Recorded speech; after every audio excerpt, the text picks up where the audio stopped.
Alright. It's a little early, but I should just get started. Hello, everybody.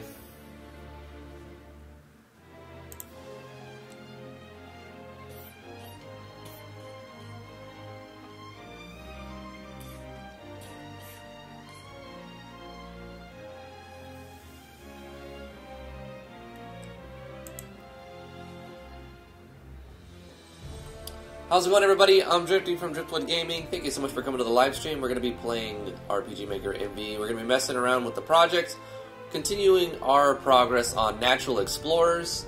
Thank you so much for being here. Yeah. Yesterday we finished the event, for the most part, with custom music effects. And now we can convert our lumber, our wood into lumber, and turn that into a boat. The player can unlock the boat. I'm going to beta test it. I was rushing at the end of yesterday's episode and went a little bit... Started late and then went a little bit long.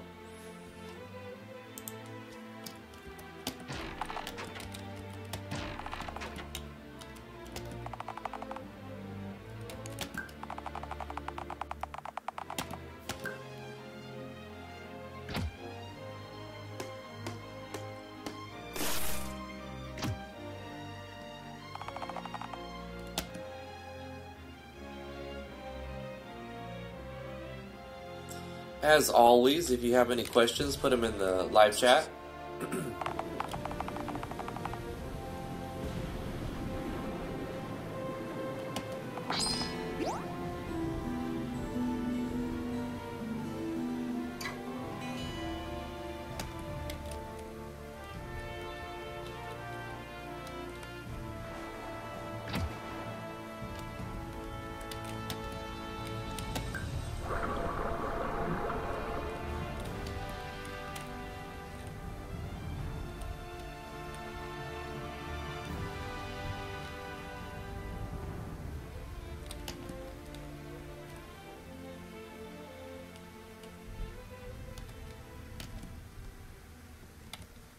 Well, alright, that seems to work pretty well.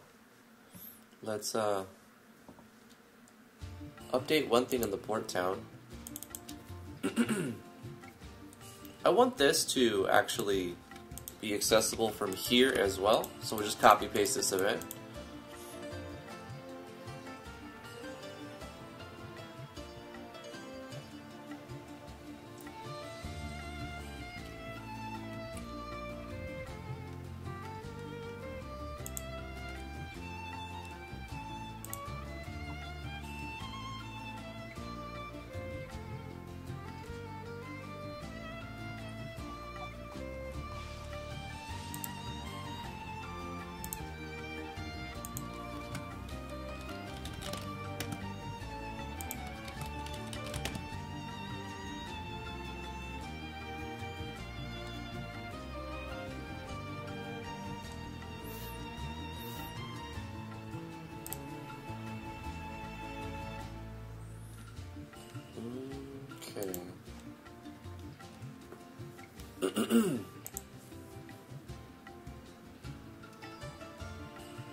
So it looks like we're done with this event, this area, this house, for the most part now. We can add some interactable stuff if we wanted to.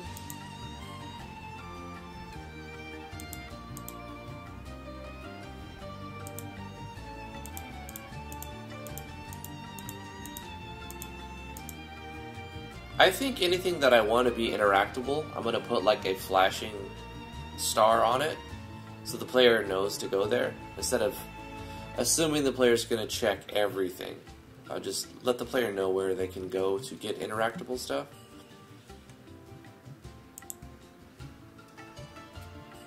Good morning, Jeremiah Black and Tony Dev 407. How are you guys doing?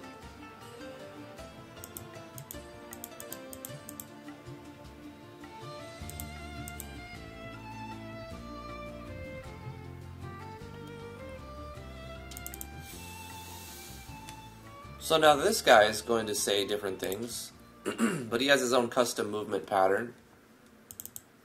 All he says right now is one thing: welcome to the dinner, have a seat, and I'll be right with you. The menus are on the table. So I'll probably put a shot processing on these tables. I'm doing well. So we'll make this same level as characters. Table menu.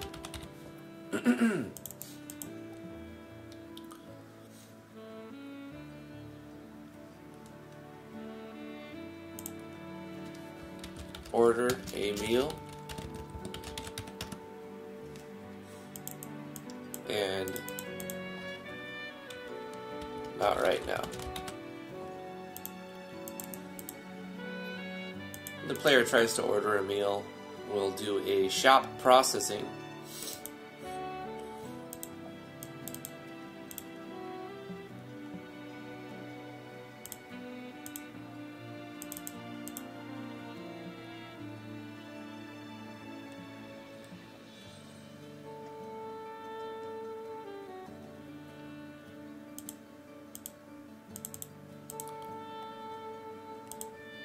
I'll just put all the food items that you can buy from here as a specialty vendor.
I think it would make more sense that he only sells prepared items.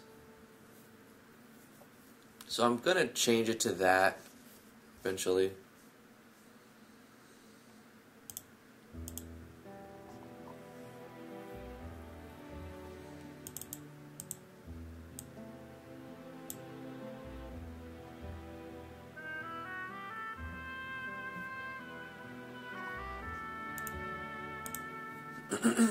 So he'll just serve like 1, 2, 3, 4, 5, 6 things instead of all of these other items. But for now, I'm going to leave it like that. Purchase only here. Sounds like elevator music. It is a strange track from Octopath Traveler.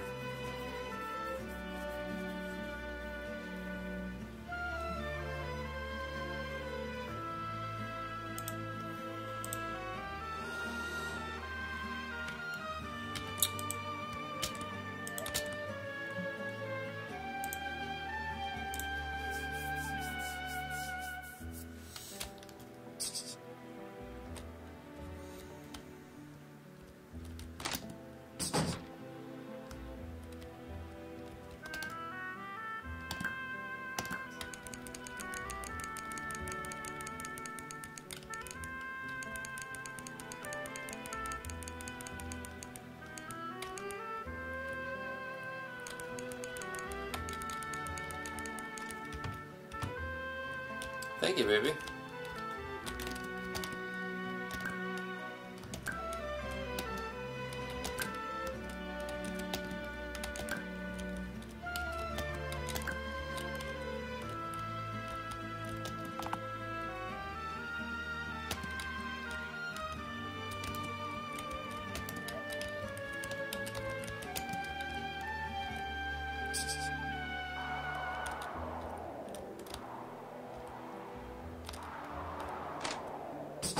Since we already did the event where the fisherman is cooking, and I set his movement route up already, and kind of set the premise for everything, that was a pretty easy building in comparison to the other woodcutters building, which took like 2 days to do for the events and everything.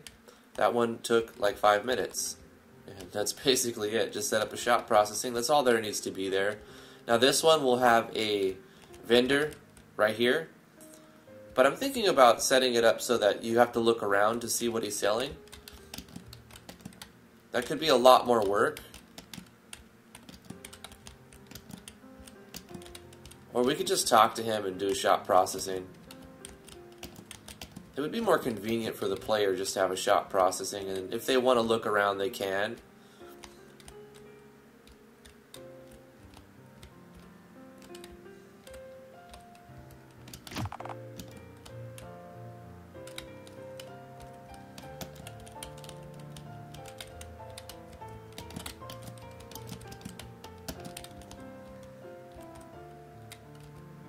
So we'll put the guy right here, and then if you talk to him, he'll just say, please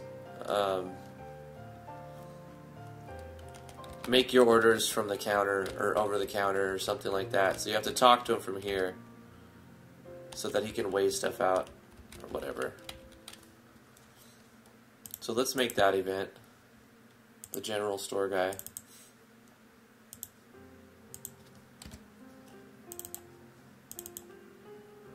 Hey Vino, I've missed out on a lot, but hey, slanted walls, building looks good. I need to create corner carpets to release. You've always meant to. Hey Esther, nice fisherman house layout, thank you.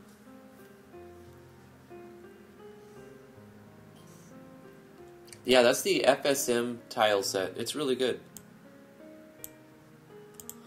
Who's going to be our general store NPC? Vino, do you want to be the general store NPC?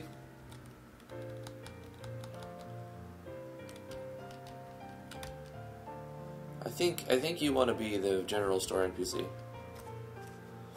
Let's make Vino. Vino, the general store.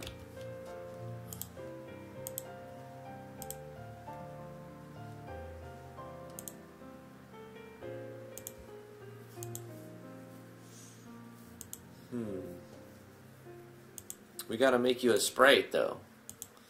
And then I need to resize it to fit the theme.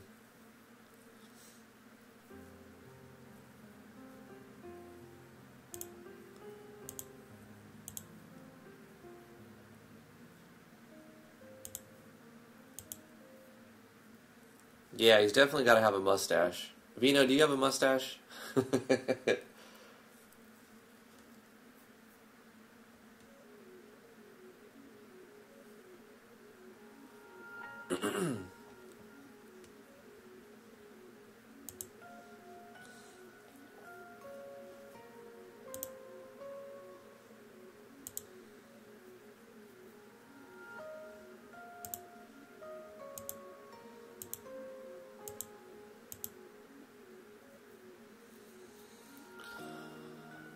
I'm thinking that's Vino right there.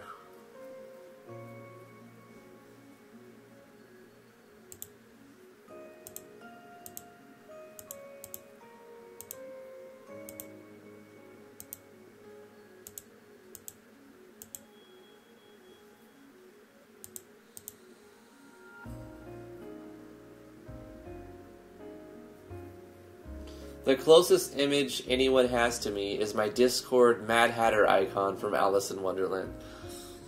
Well, I don't know how to recreate the Mad Hatter here. Let's give him a hat, I guess. Accessory.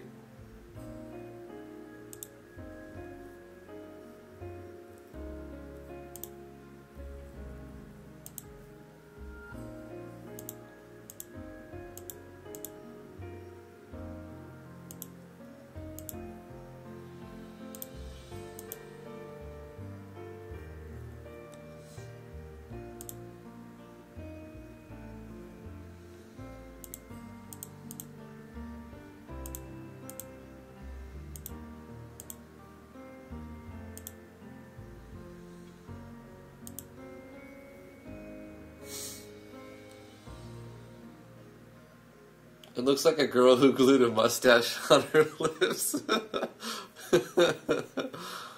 Oh, God.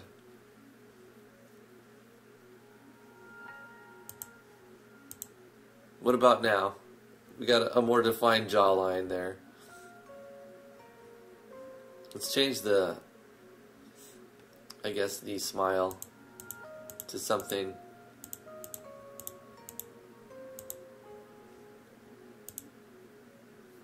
What about like that? Hey, Ikeman. The shop starts selling glue and mustaches. What about like that? I think that looks okay. Maybe we'll change the color. Let's go with tan color, and then the sub color can be like this.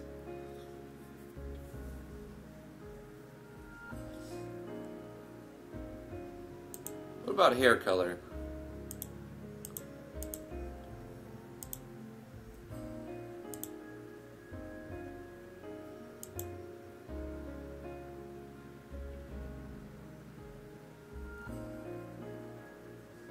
There we go. Yeah. Looks like a shopkeeper that would greet you with howdy, partner. I love it. Vino, do you love it? It's in your likeness. It's not very Mad Hatterish, but he's got a hat.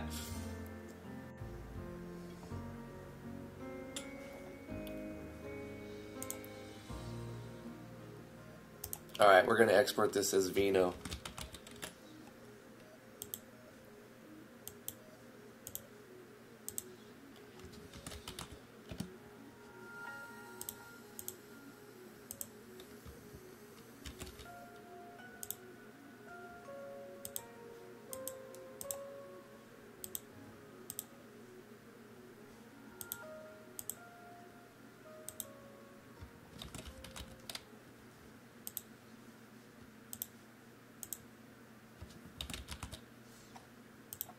Alright, now that we've got the generator sprite, let's go into Photoshop and stretch it out. Shouldn't take too long, actually. Should be pretty quick because I have a a script I built for it. Royal Crown Code showed me a nice little method to automate the process.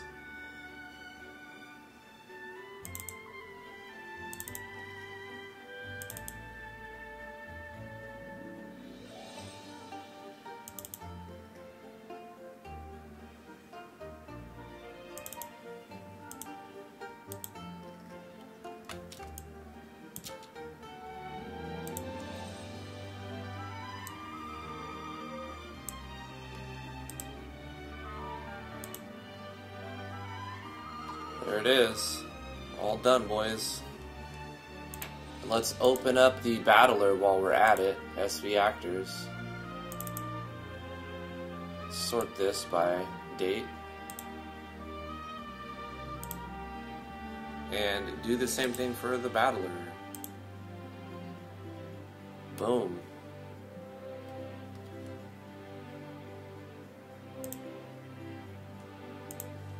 And that's it. Now we have a full-size Vino sprite.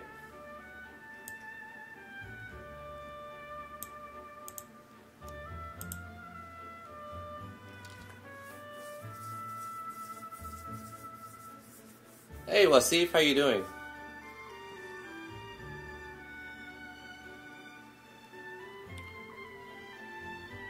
It's too bad you weren't here yesterday. We were designing your NPC. You became this guy. You have a huge event, Wasif, actually. We spent 2 days on your NPC. It's relatively small in the game, but it took 2 days to put together. You chop wood, you make boats. Simple as that, really. So let's take a look at the events.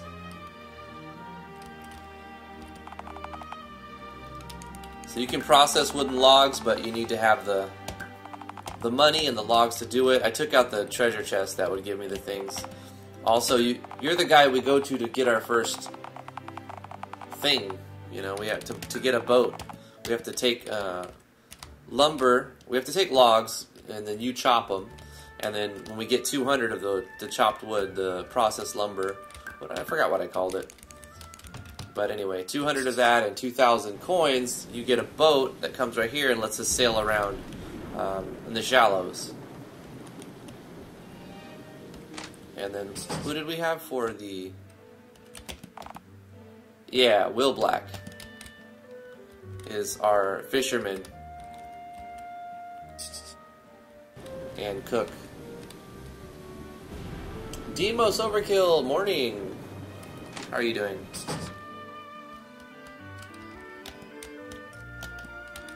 And then here is Vino,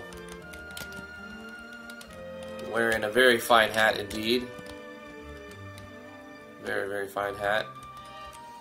We need to have Vino tell us to talk to him from over the counter so we can measure things or whatever. Let's see.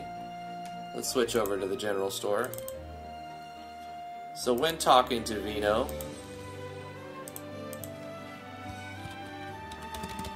we're going to use Galv's layer, or Galv's message styles. Oops. Pop 0. And name for Vino.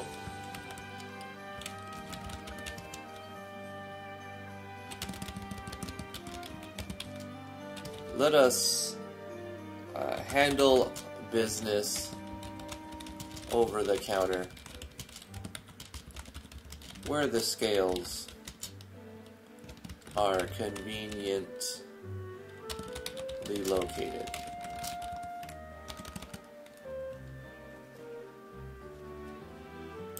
Over top. Basically, talk to me from the other direction, is what he says. We'll put our starting point here now, because we're going to be moving on to testing this event quite a few times.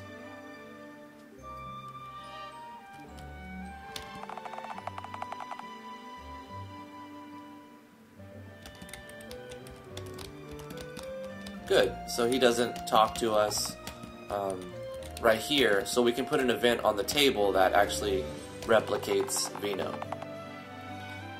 And I like how it shows the name as well.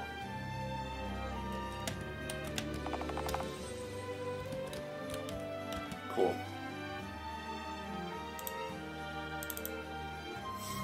What event number is Vino? It is 2. So if I were to put a show text and say pop 2, wouldn't that show event number 2? I think so. Name Vino. And this is referring to where the bubble pops up out of.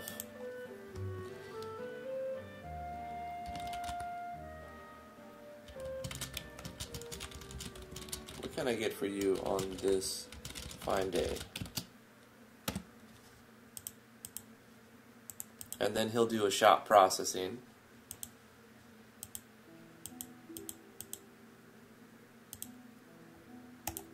And we might actually show choices and give Vino like extra thing, like talk about the news or something like that to Vino. The general store guy might have some might have a scoop on something, you know, or like a quest line, or do you need help around the town or something like that. For now, we're gonna do shop processing, but maybe we'll add an additional thing somewhere that can offer the player can offer services to the town. What will the general store sell? Stuff like pickaxes,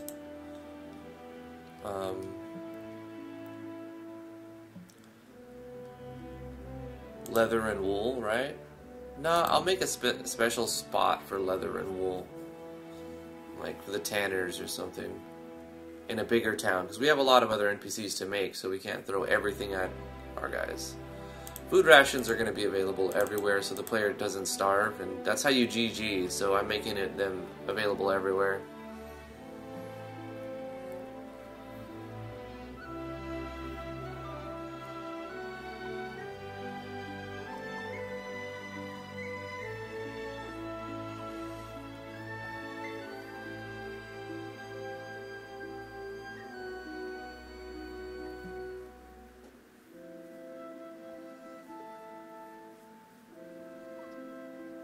Mainly like tools, I think.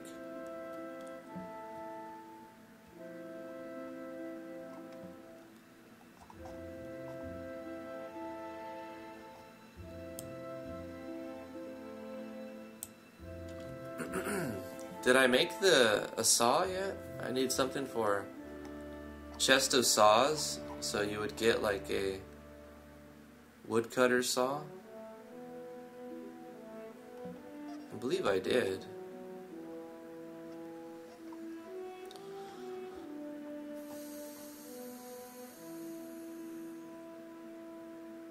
Lumber saw, right. Something he would sell.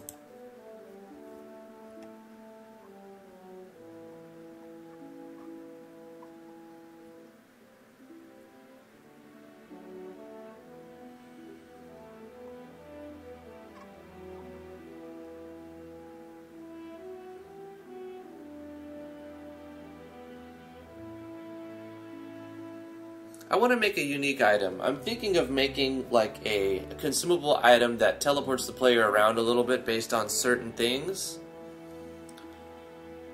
Like,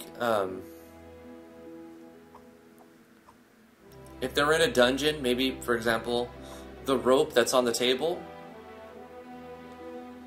If the player's in the dungeon and they use a rope, it'll just take them out of the dungeon. Or if they're in the graveyard and they use a rope, it'll take them out of the graveyard. Or something like that. What about fishing poles? Have I made fishing poles yet? Yes, fishing poles. So he sells pickaxes, saws, fishing poles, fertilizer.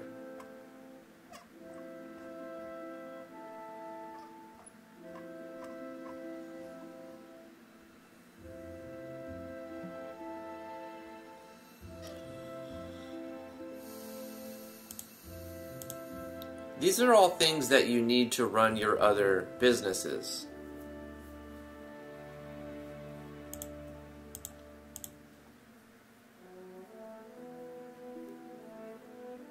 Yeah, like an escape rope. Thank you, you too, Wasif. Merry holiday things. Seeing you work on your game makes me want to work on my game. I've been feeling discouraged from it recently. Oh, well, I'm glad to help you get back into the flow of things. If you have any, if you need help with something, let me know, Wasif. Spaghetti! Hello, my friends. How are you doing, Spaghetti?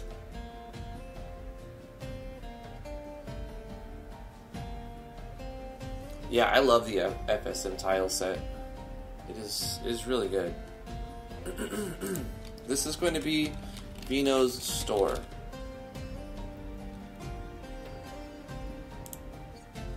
What else would he sell here? He looks like he's selling fruit and stuff, but I'm putting all of that in the other vendor, and he's selling many more things, so I don't want to throw it here. Looks like he's selling logs. And maybe a tent. Let's make a couple of items. So make some new items right now. A simple one. We're gonna make a camping tent. Like sleeping bag. Yeah, let's make two things. Let's make a sleeping bag and let's make a camping tent.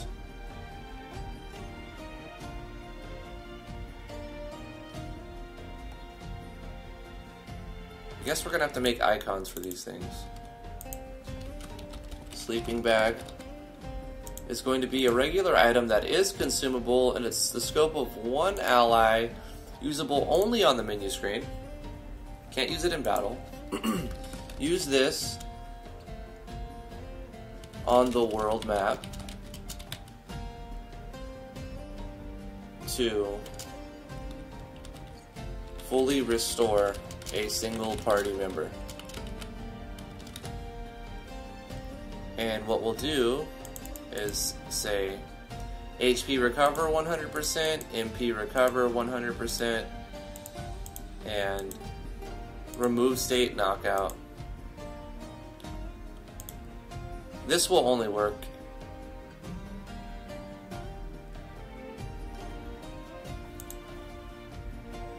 when ally dead. Use this on the world map to fully restore. I would probably, because what if you're just like low on HP? You don't want to have to die to use it, so we'll just say one ally and it doesn't remove knockout.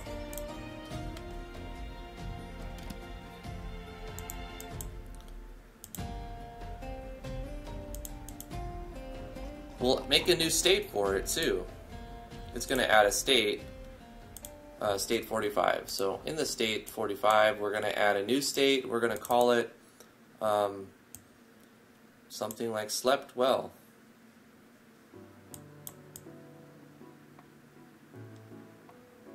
What's the opposite of fatigued? Rested. We'll just call it well rested.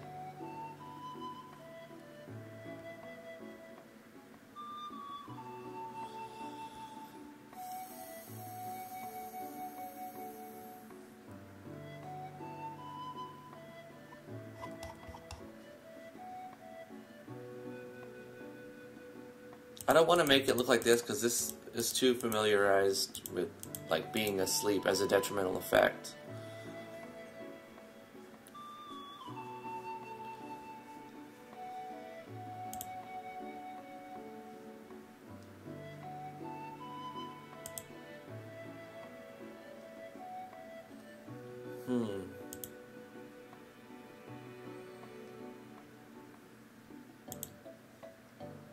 We're going to need an icon for that too. Alright, we need some icons. Let's go into A-Sprite. We need an icon for the well-rested, and we need an icon for a sleeping bag.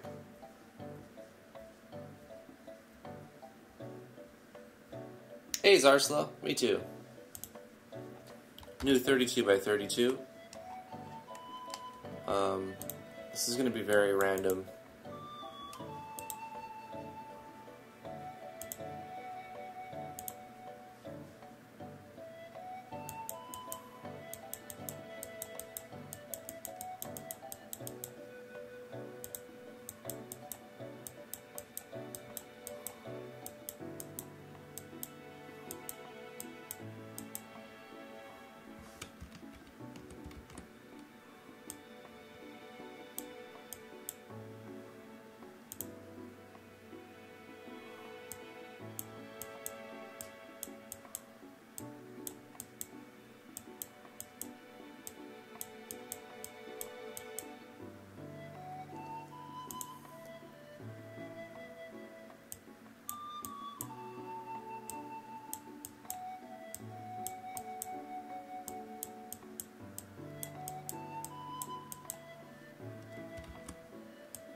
Okay.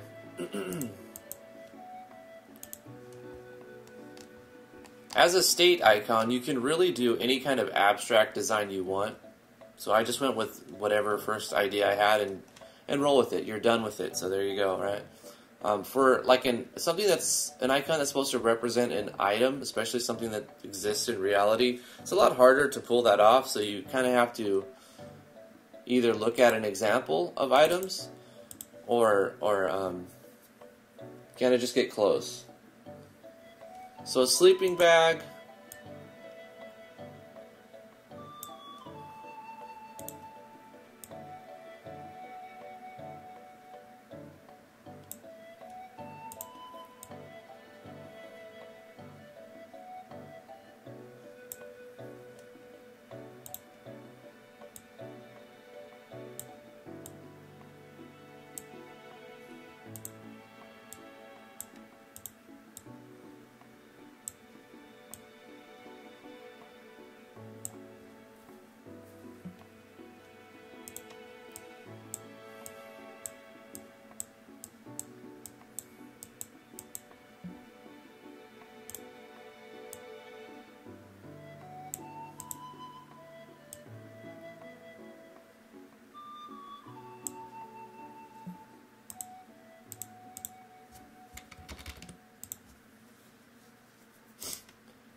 That's a really weird sleeping bag. But whatever.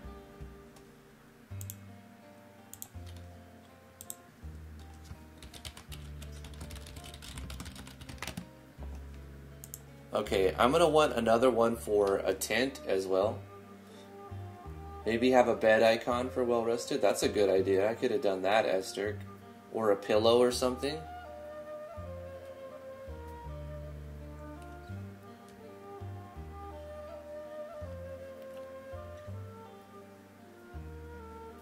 That's right, Vino's made a bunch of icons. He's given them out for free.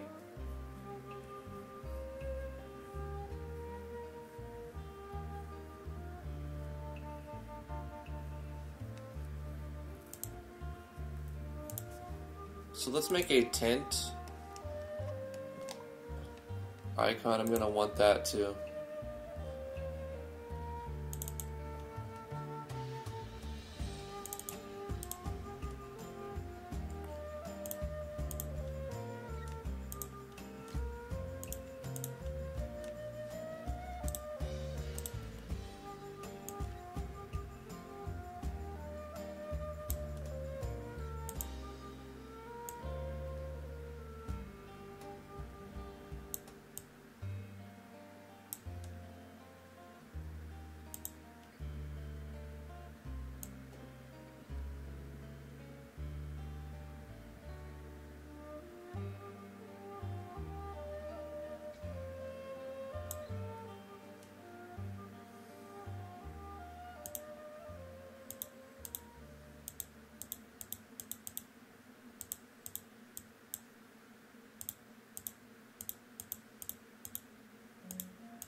That'll work. Let's do like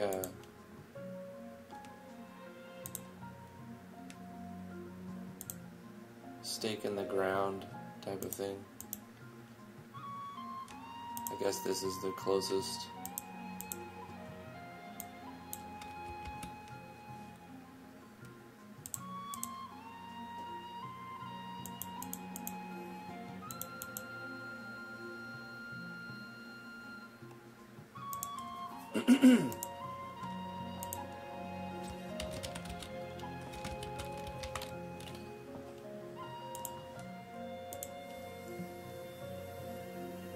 Alright, let's go to Photoshop, open up our icon set.png.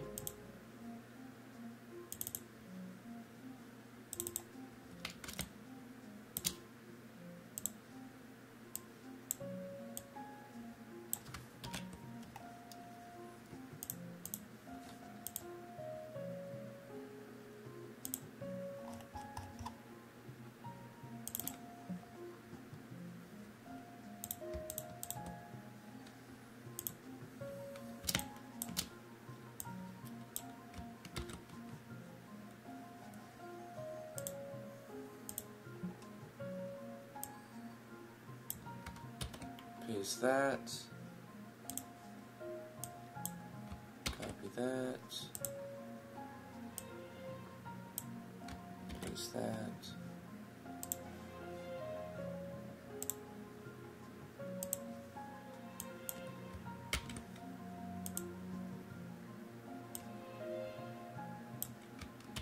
There we go.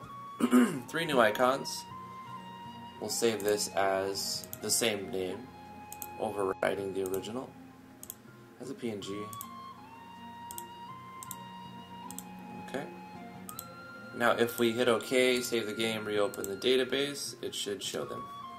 Okay. So this is well rested.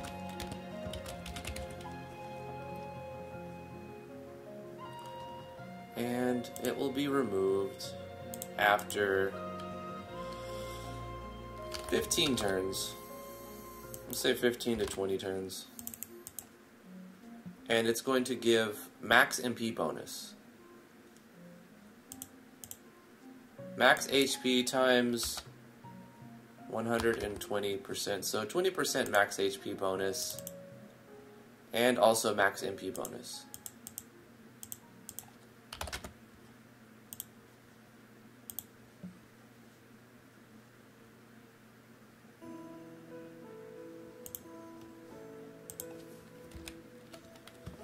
Grants. IT 45. Is that the right number? Let's test it. Let's check. 45, well rested for 15 to 20 turns. And then we can let the player know max HP, MP increased by 20%.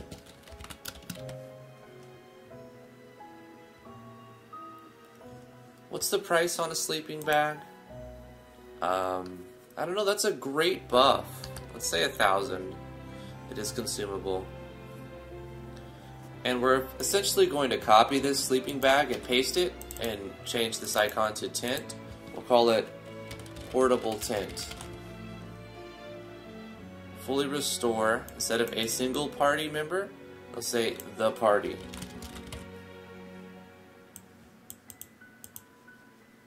And this will only change to all allies, and that's it. Very easy. We can do an animation as well, but what I want to do is call a common event instead. Excuse me. Estrix has got to head out. No problem, man. Magda, how are you doing today? Thanks for coming to the live stream. Another art magnificence perfection.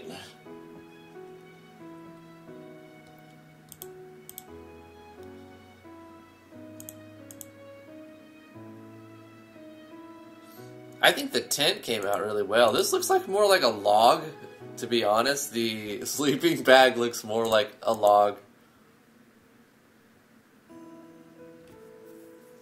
But I'm just going to leave it.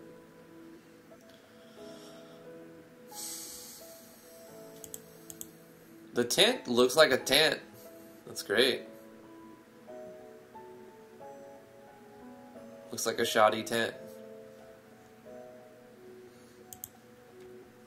Animations. Do they need animations upon using them? We do want them to call a common event, right?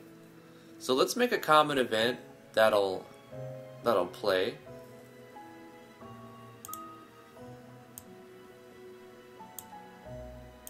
This is going to be use tent or world sleep. Yeah. No trigger because we're going to call it from an item. And this is going to do a couple of things. First of all, we're going to save the background music. Then we're going to fade out the screen. Then we're going to fade out the background music over 1 second. Then we're going to play a music effect or a sound effect.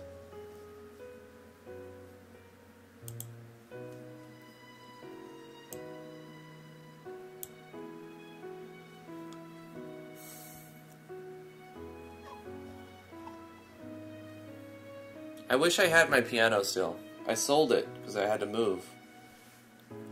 But I could just do like a little chord progression on the piano, and then that could be the music for like when you rest on the world map. I'm gonna have to do it on a guitar. I wanted to do this with keyboard. Oh, you know what I could do? Now I don't want to load up a DAW. Well, I could load up Audacity. Maybe I'll just do something for Audacity real quick.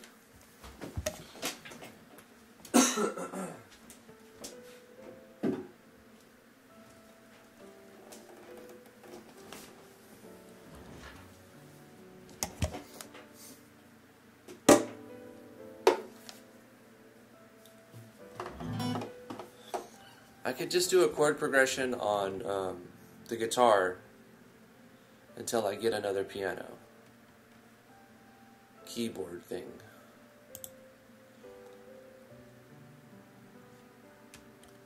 I hope it doesn't mess up my audio. Do I sound like a robot?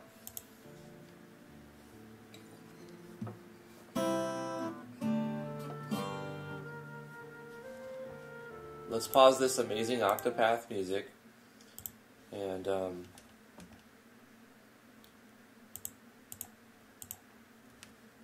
do like a chord progression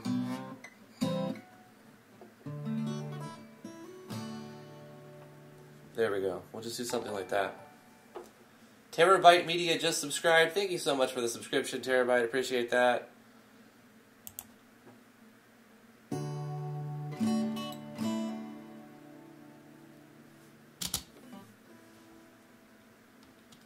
Let's delete the beginning here and the very end, and then normalize.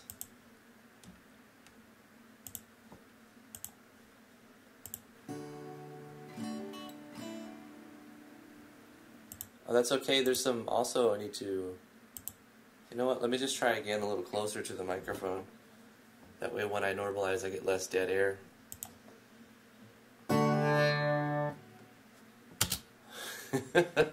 Hold on, that didn't happen.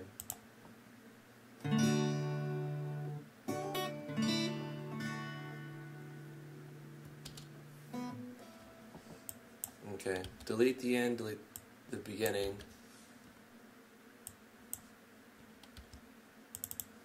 Normalize.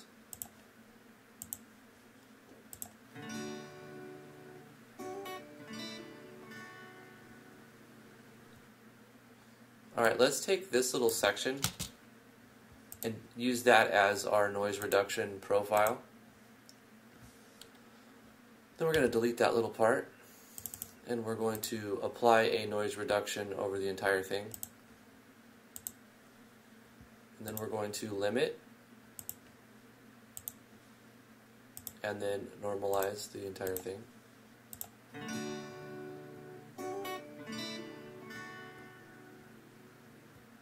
Good enough.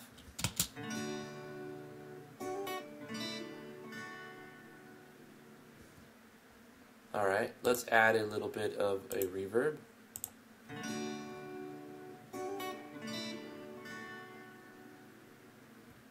Good enough.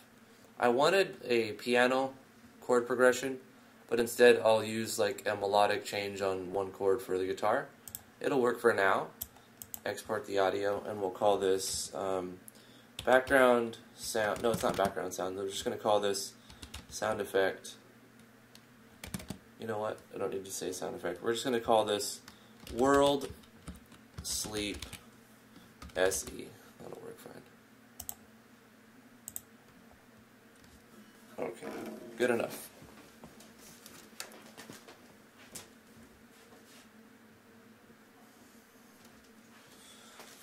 World Sleep SE.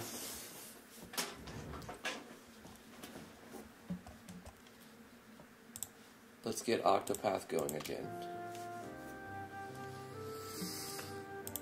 We need to import this.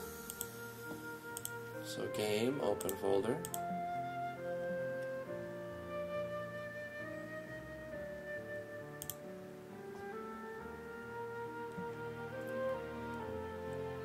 I don't remember where I saved it, but it's probably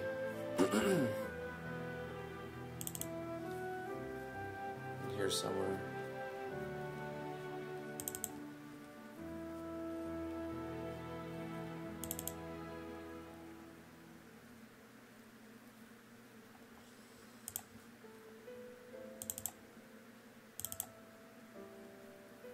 There we go.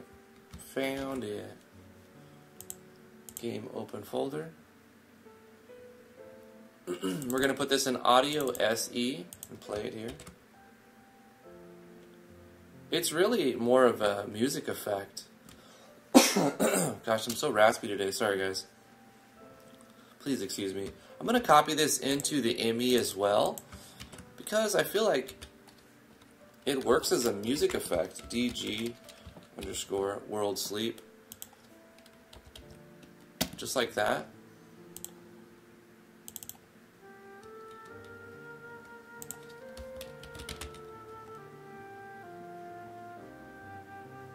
Oh, come on.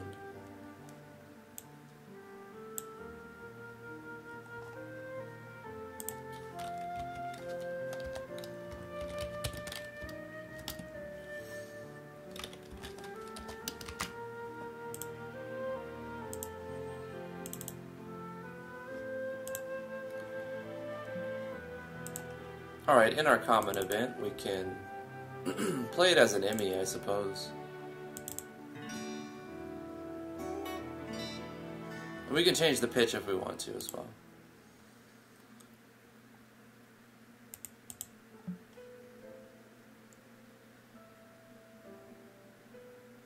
Replay, background music.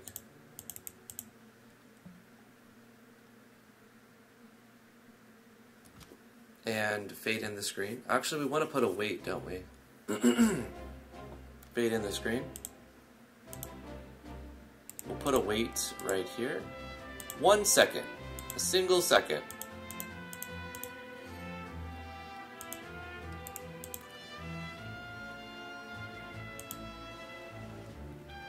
And we can just do a... No, we can't do full recover. Because that'll do the whole party, won't it? Or does it let us select?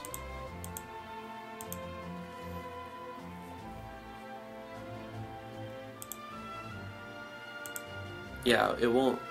We won't know what the player has, so it's easier to do it like that.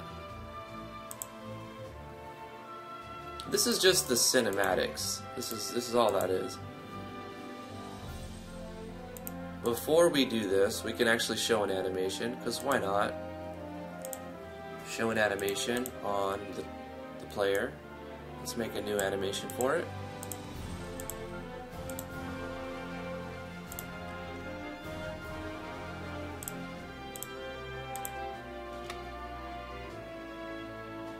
Cool, I just learned how to do audio. Awesome, Demos. Sounds like music you hear with quest completed. It could be used for that, huh? Driftwood, do you know how to add generator parts into your game? Because I'm struggling with that. It's more complicated than it should be, but it's not impossible. T does. T has done that. I've never added parts to the generator, but you basically just have to number them in order. So when you add another part, you have to go to where it's installed in the Steam directory. It's in its own folder. Let me see if I can find it for you. What's the best way? Through Steam. So let's go to my library, and then software. We'll go to RPG Maker here, and we'll go to properties, local files, browse local files, and then you see a folder called generator, and here you have the things for the generator. Faces, female. So if you look at the bottom, you'll see a number. You'll see FG front hair P10 C1 M003, but then you have P11, P12, part. It's like part numbers. So you have part 6, part 7, part 8, part 9, part 10, so forth and so on. And you can see there's 13 parts for the nose. You basically add stuff in here, keeping the same naming format. So say if we wanted to add another hair too, we would do FG underscore rear hair 2 underscore part. And you would think to add 21, but it's better if you just start all your custom stuff at like 100. So you would go like part 100. And then part 101, part 102, part 103. Because they don't actually have to, like, there could be numbers missing in between, part numbers, but they always have to go in sequence. They always have to go from smallest to greatest when it's loaded. Now, I've never done this, so I'm kind of going by what my understanding of it is. But you should message T on the Discord and ask her, Magda, because she's done this, and she could tell you how to do it better. But basically, you're just adding parts to these folders using the same naming convention and adding another number. This is part 1, part let's see, why does it say accessory A, part 01, C1, C2, C1, C1.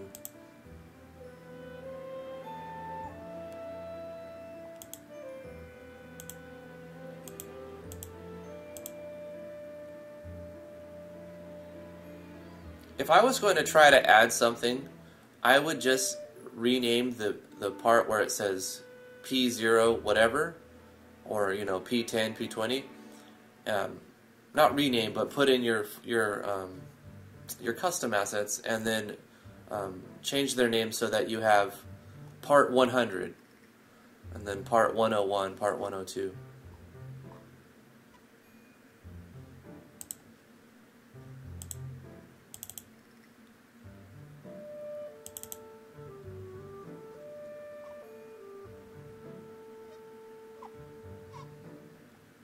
But they would need to match too. You would need more than just...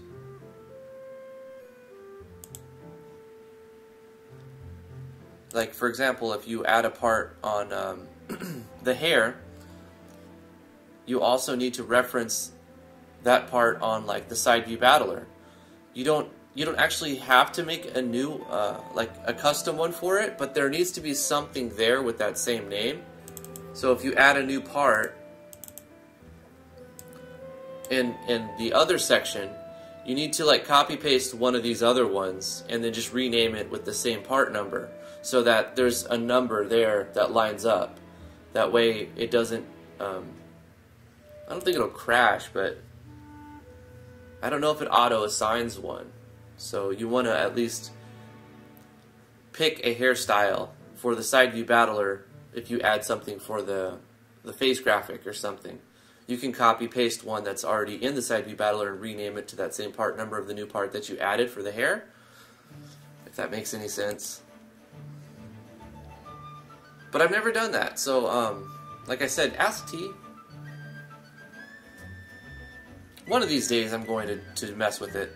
I just can't be bothered right now to do it in my own game. I should, though. I'm glad you asked, Magda, because you made me think about it.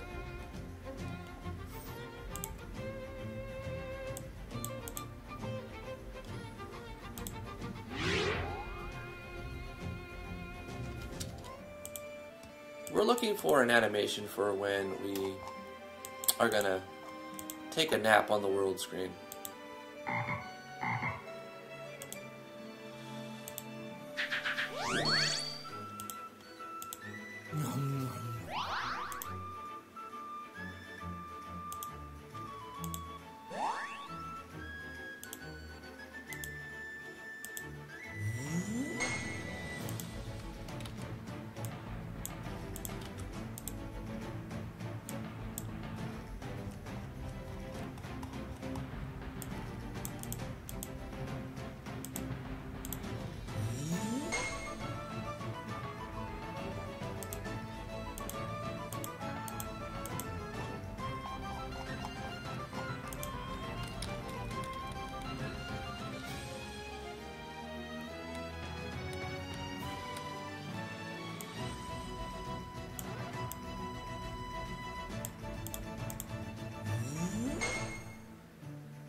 There we go. World sleep. Easy.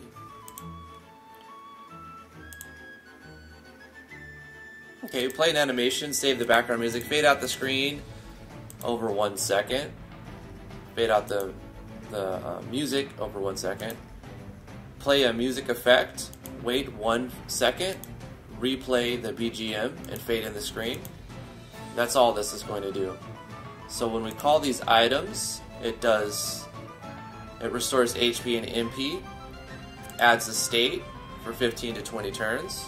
That increases their max HP and MP by 20%. It also will call a common event that we just created.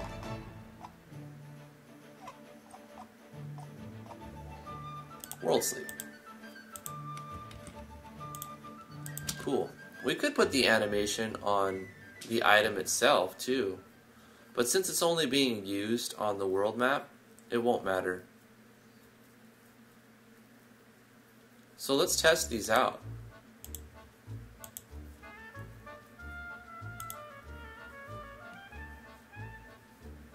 Oh, we need to make a... Right now they could be used anywhere. Where's our stipulation that says we can only use this on the world map?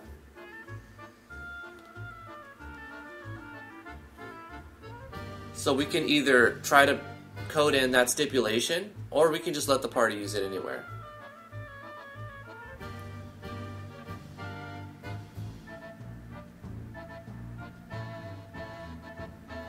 We can access this common event to do these things and re-award the item if they're not in the right spot, because we can check map ID.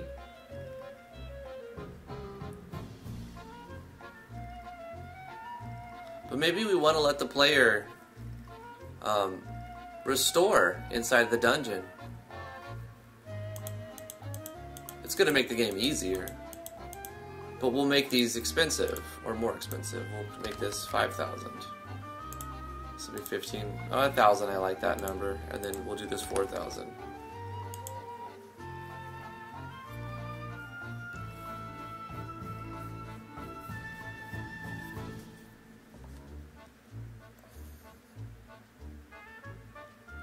Well, let's test it out in the first place. So we're going to let this guy, we're going to let Vino sell. So only place to get these so far. So he's got a unique purpose. He sells, you know, not only just tools, but specialty items like the sleeping bag and the portable tent.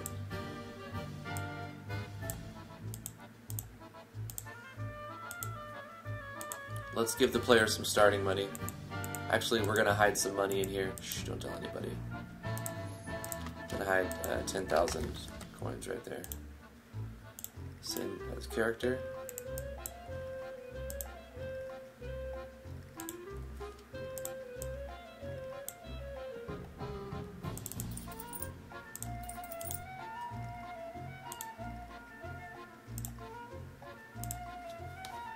Hey, Val. Did I not make that same as character? Did not. Okay.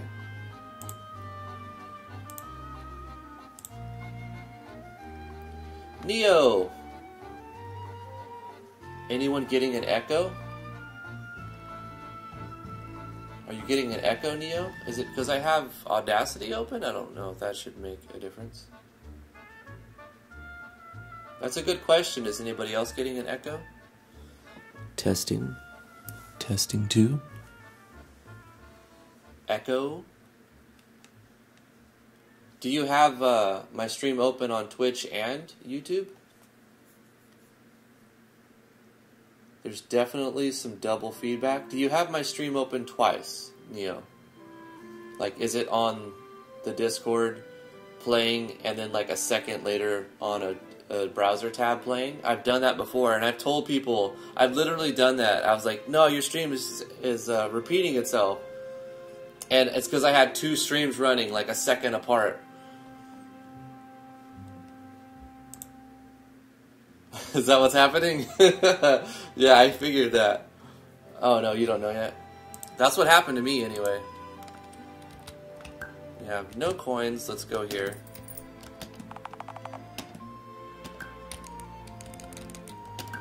Get the sleeping bag and the portable tent. And I guess we should be able to use it. That's what it was. Don't worry about it. It happens. Alright. Oh, we should also pause the BGS. Sleeping bag. Use the sleeping bag.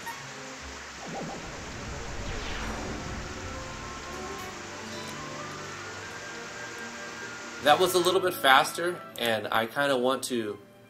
Well, the sound effects could stay the same. So what I want to change is...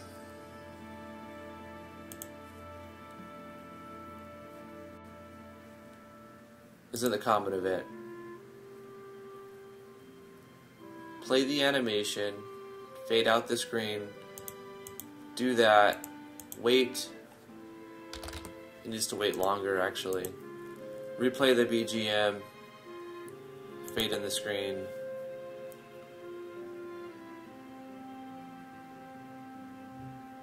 Maybe we change the animation to be right here, after the fade out screen.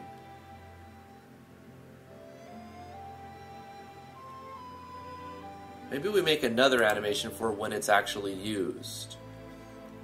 But like a very short little sprinkle type of animation type thing. Yeah, something like that with a different image. Use item. Use item. Yeah, sure. Use item 1.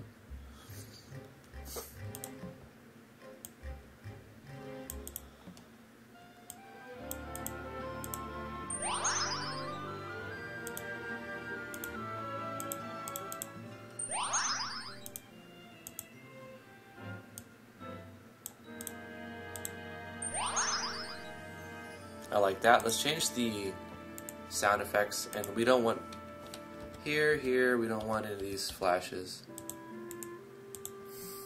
Maybe just a couple of target flashes.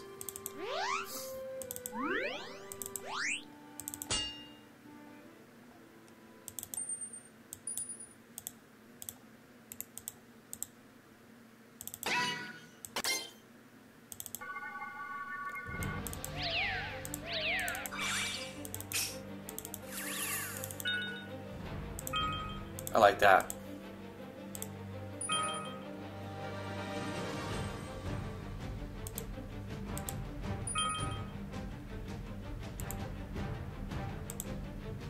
We need another one in here. Another one.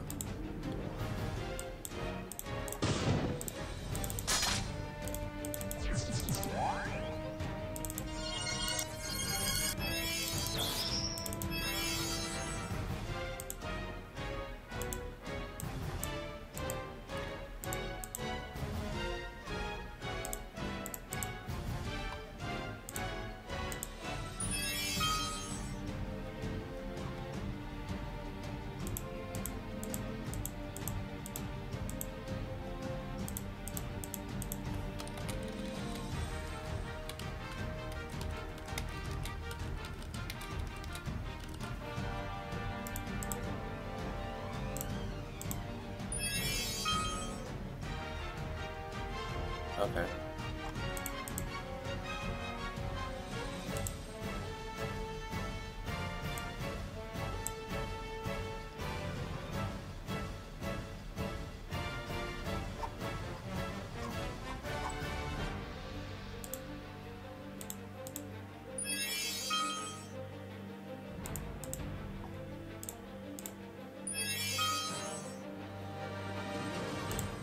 I like that. Okay. And then we'll apply that animation to when we actually use the item. Use item 1. Use item 1.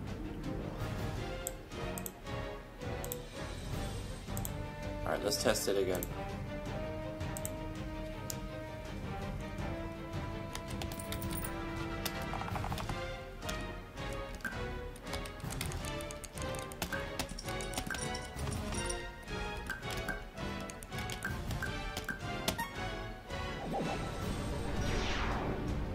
Ah, you know what I noticed? Animations don't happen while you have the screen faded out. It fades out the animations as well. Okay. So let's put this animation back at the top.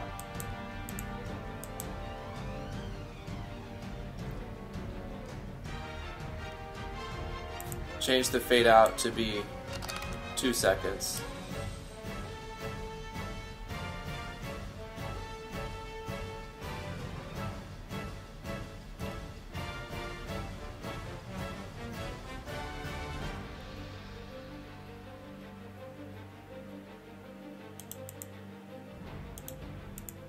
Or we'll put this at the bottom. If we put a weight at the top, like this, is it gonna use the... It'll play this, but the animation should be started from using the item, I would believe. Let's see what it looks like.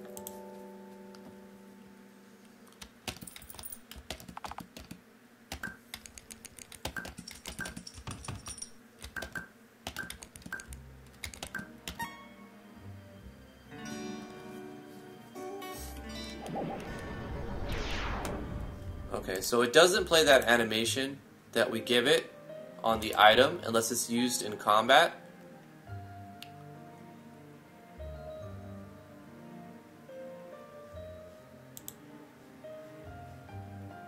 Or maybe it plays it after the weight? No. I'm not sure. But either way, what I'll do is just put that animation in the combat event. We don't need this to wait a whole second. Let's make this wait 15 frames, but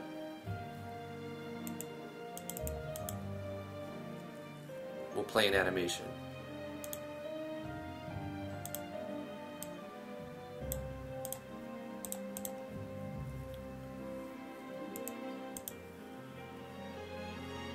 Okay.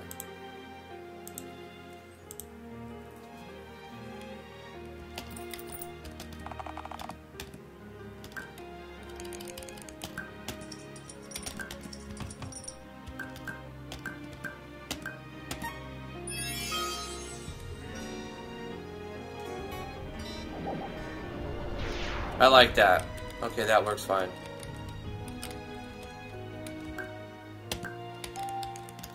For portable tint, I don't like that it makes you select anything, because it's supposed to just apply to all allies.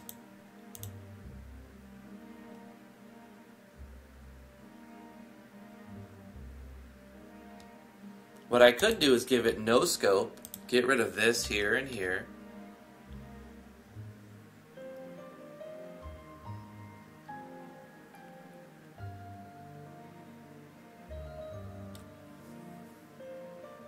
Do I really want to make another common event just so that it saves the player one inner press? Not really. All allies, it'll work the same. Okay. Because what I could do is put a recover all inside the common event. And since I know it's for the entire party, I can just select everything, all of the characters inside that common event to make it happen.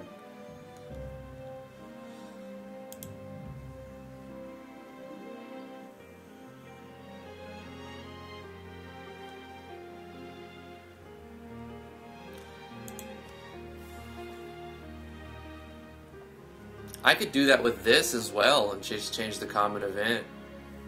No, they would have to call different common events if I'm not going to allow a scope. No, I have to allow a scope on this because you're selecting one person. I'm just going to leave it like this. It makes more sense. We'll leave it like that. That's fine, actually. Big Honcho says, where did you get all the nice animation? That is from Hateson. Those are Hateson's. Check out his Patreon to get access to his amazing animations.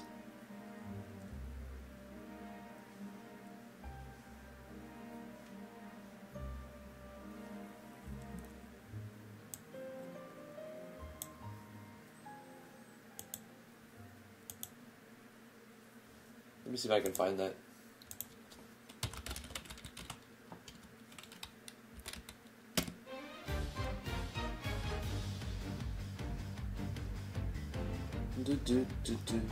Here's his website. I'm gonna copy paste this in the chat where it was asked. This is where I got the animations, and you can purchase them there.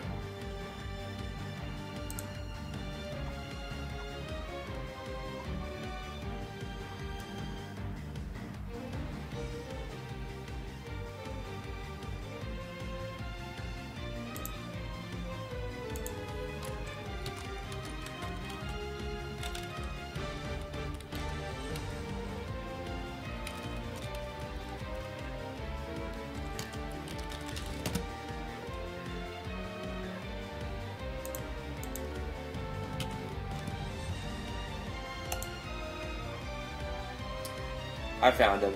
Here he is. And I'll put this link right underneath it. Bam. That's Hadeson's Patreon page, if you're interested in those animations.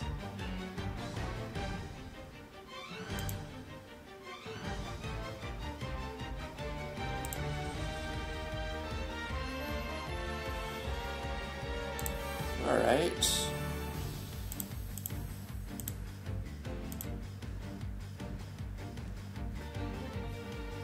We got our custom items that are available at this store with their own, I'll let the player use them anywhere, because why not?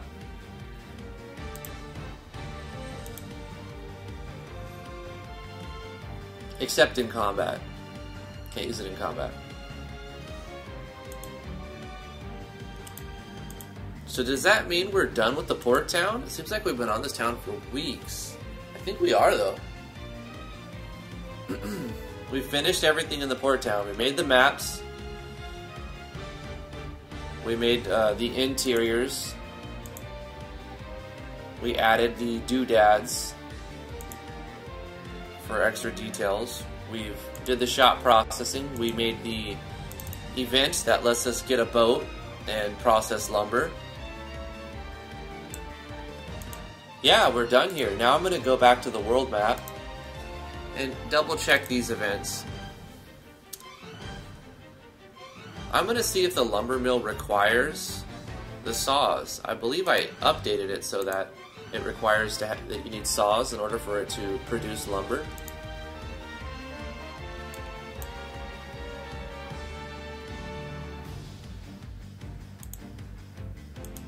So we have, if the party has a lumber saw, yep. And then there's a chance to lose the saw upon using it, but not a guaranteed. So you won't lose it every time you produce lumber. And you can buy them at the general store. Very nice.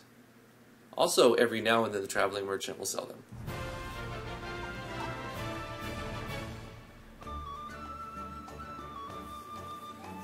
Very nice. Okay. I do want to make... Guys, I hate making maps. But I do need to make maps for the, like, interior for here, a small map for the interior for here, interior for the docks, interior for the quarry, interior for the caves. I did put another cave here that I didn't actually call a mine. So, I could put a second mine up here.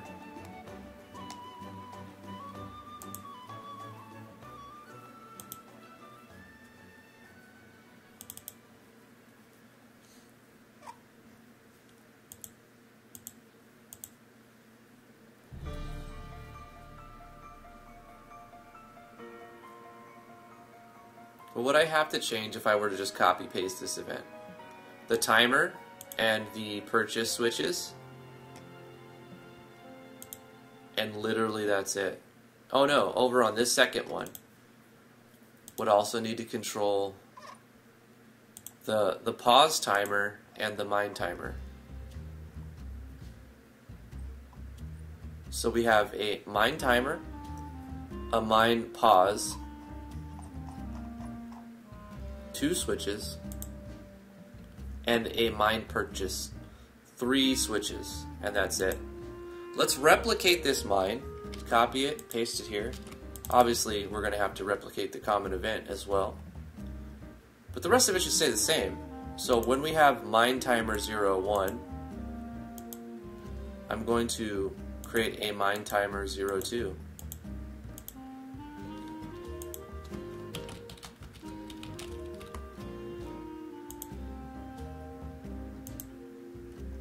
And mine 02 purchased.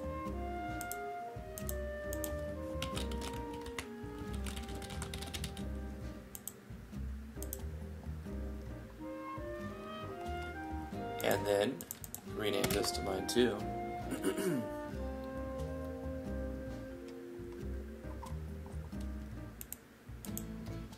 Set this to mine 02 purchased. And control switch mine timer 2 off.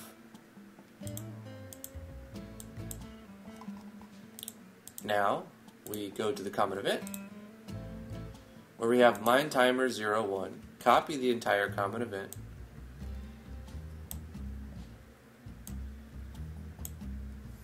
paste this here, mine timer 02.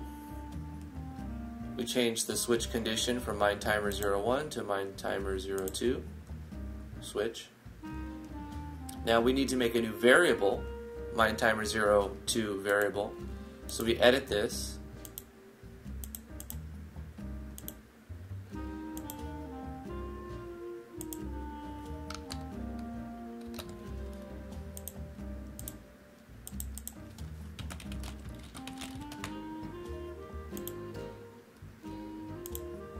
Adding 1 to that. Then we're going to check mine timer 02 instead of mine timer 01. See if it's over 30 seconds.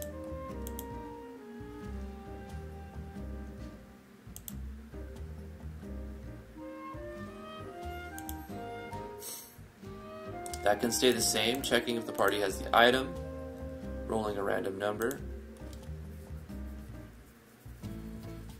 and remove it if they scored low on that roll. Checking the map ID, show animation. We're going to change this to mine 2. So this is an animation playing if we're on that map in the location.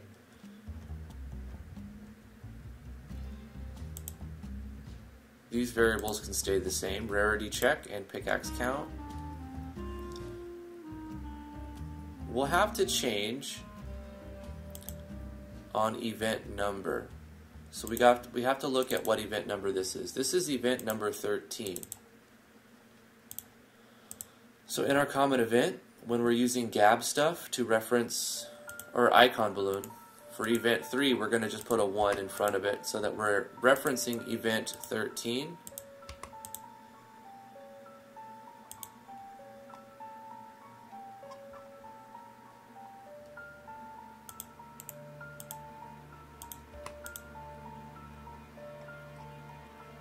This stays the same. This variable needs to set mine timer 02 back to 0 instead of 1.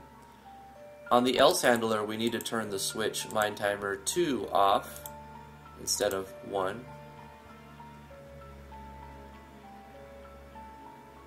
And the final thing, controlling the switches for mine timer 02 off. So much easier, way easier to add an additional mine now that we've set up and tested the format for having a pausable mine.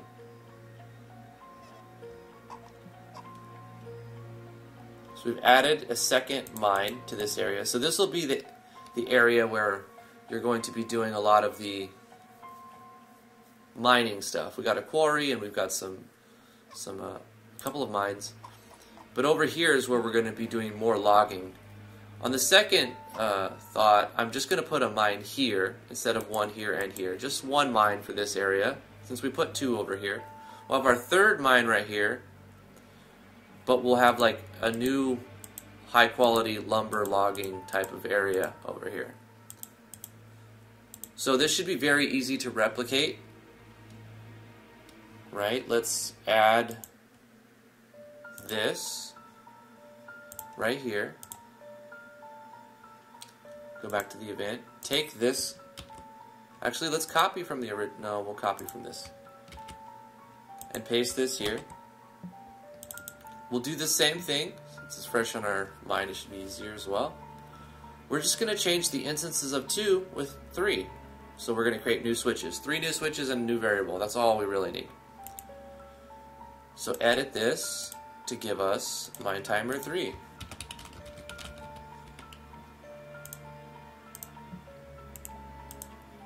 Mine 03 purchased. Also renaming this to 3 so we don't confuse ourselves.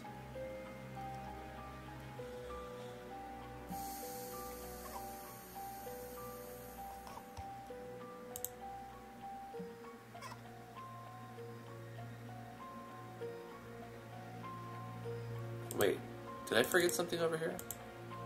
I did. Right here, we need to for the pause, I need to set this to mine timer, wait, hold on. Mine 0-1 paused. We need to set this to mine 0-2 paused. I forgot to do that. Mine, come on.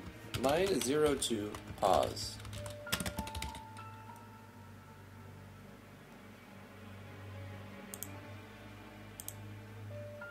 And then mine timer 0-2 on. So if we turn off the pause for this event, then it turns back on the timer. So there's two sections in here for when we pause it and when we unpause it. I did do this one, but not this one. Okay. I'm glad we caught that.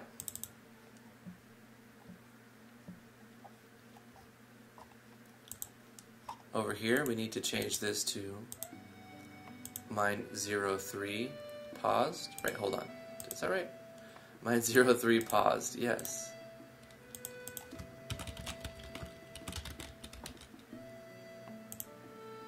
Turning that off.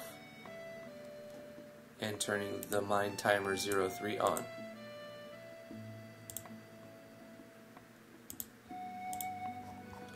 Scrolling down, we turn mine 0-3 purchased on. And mine timer 3 off.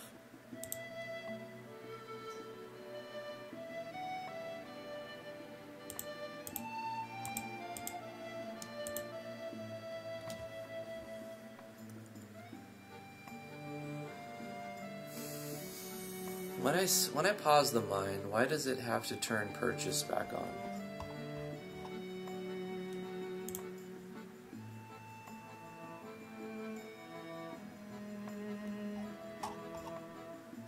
I made this original event months ago.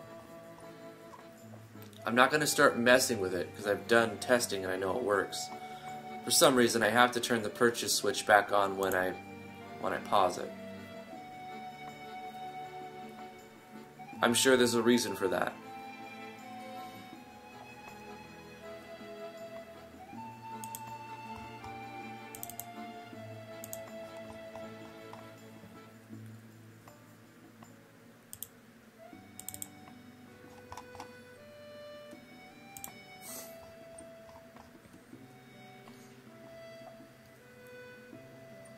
Okay. We have to copy this, paste this, and call this 3. Change the switch condition so that it's looking for mine timer 3 be on. Make a new variable and call this mine timer 3 variable.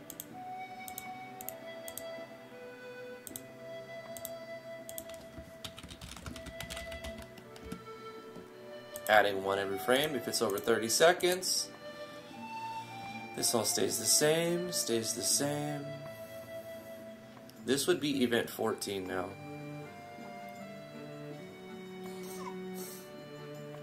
Oh, we need to change this so that it's looking at a different timer, not the 2 timer, but the 3 timer.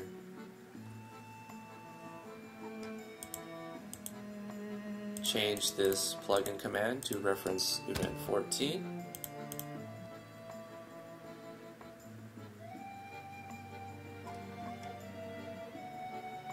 Multiple times.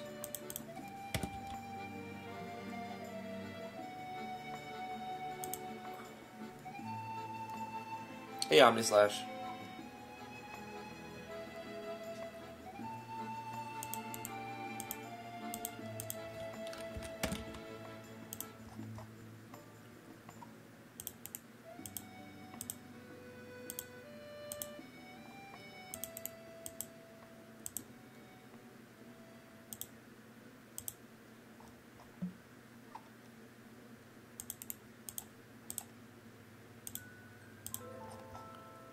I think that should work fine.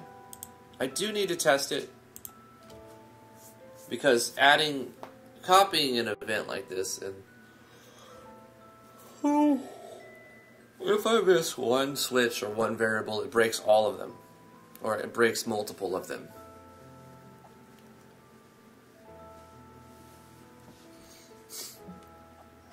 I imagine most people will be like working on their own thing while they're listening / watching on the side. Having multiple monitors is really cool, so that you can like work on your project and then also have somebody streaming on the other.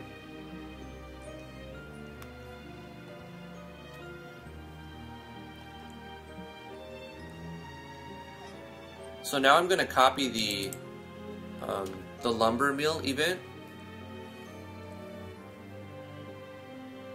and have that over here.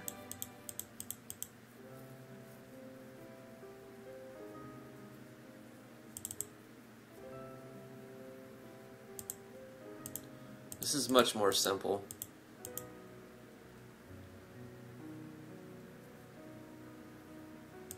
Because there's no pause function for the mine.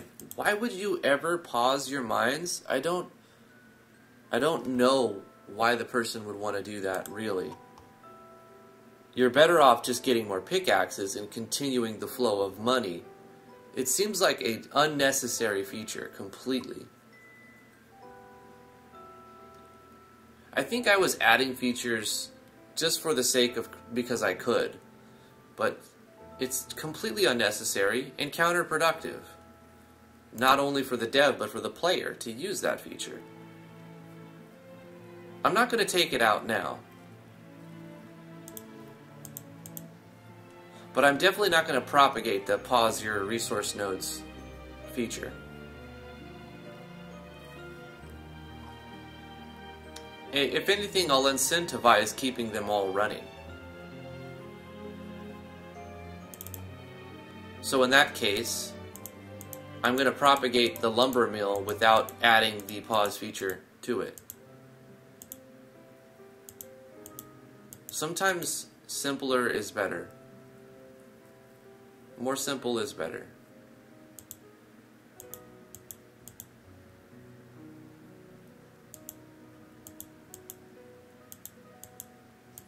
But what I need to change here, lumber mill purchase,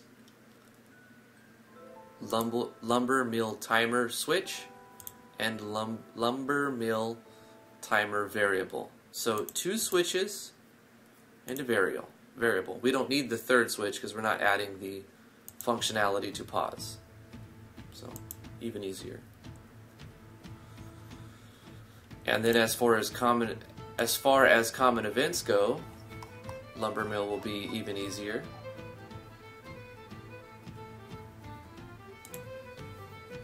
Because you're changing the name, the switch, the variable here, the thing we're referencing, and the conditional, the event number, the variables, the switches. So let's do that. And actually, we'll change the... Okay, do I want to have a different type of lumber? Like higher quality lumber? Because then it's easy still, I just change one more item. Or do I want to change up the event so that you're not guaranteed one item, but there's a random chance in the next area for higher... That's what I want to do. So I'm going to take this event as a baseline starting point. I'm going to paste it here and here.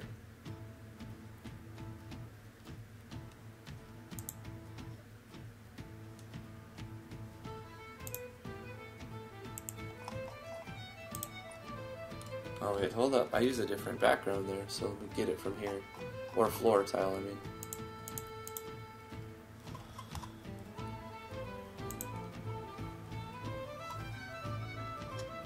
Looking for something that would resemble a lumber mill.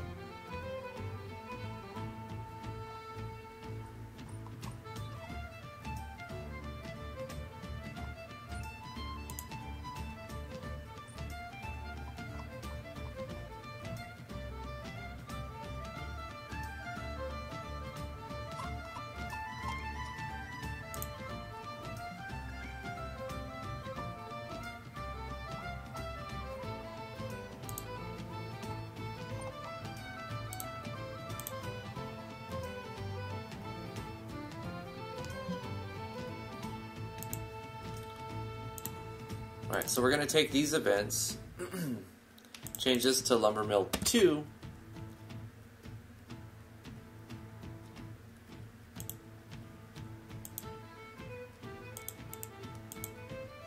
We need to first make the item so that I know what I'm referencing. This is not just going to be wood and log. This will be like high quality lumber. Or, what kind of oak wood? Let's say oak. Oak wood log. Okay. I don't want the same icon though. I want a different icon. So we're going to take this icon idea. Let me look at it. What do we have? Like a dark outline.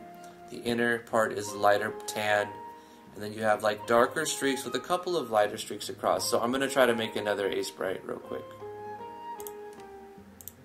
New 32 by 32. I'm going to try to replicate it, which, you know, even if you try to replicate it exactly, unless you're like tracing or copy pasting, you're going to end up with something different. So I'm going to try to replicate it as close as I can, which I'll end up with something completely different.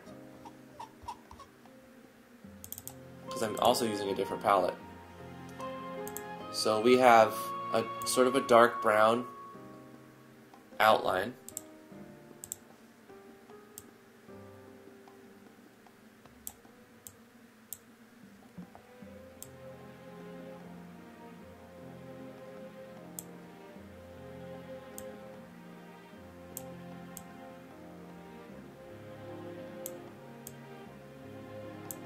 It's not what it looks like, but being dirty-minded.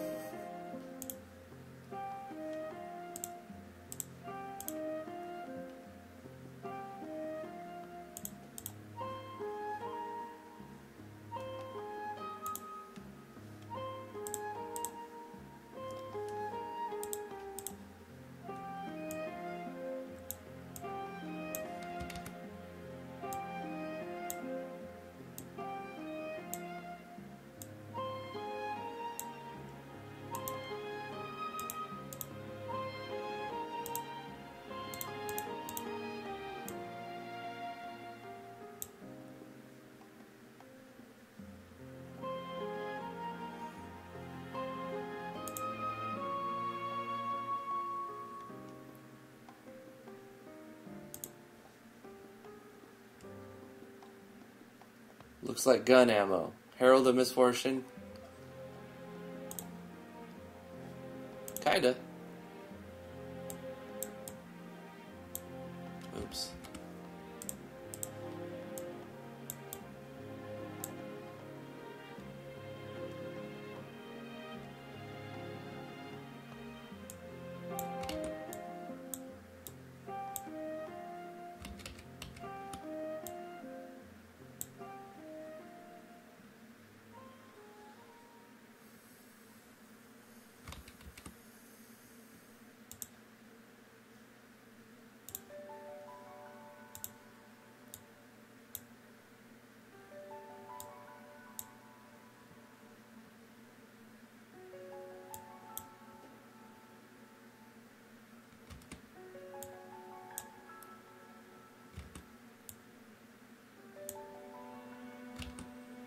No. I don't want to get hung up on a detail sometimes.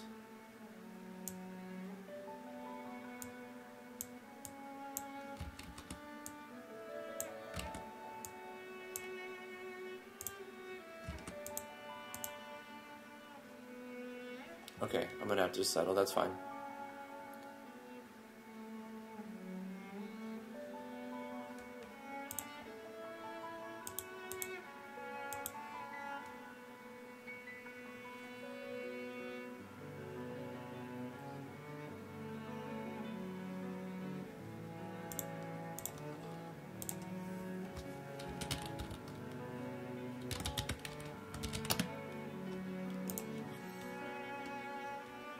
Alright, we got oak log. Let's put that on our icon set. We can close this, we can close this, we can close this. close this, we can close this, we can close this.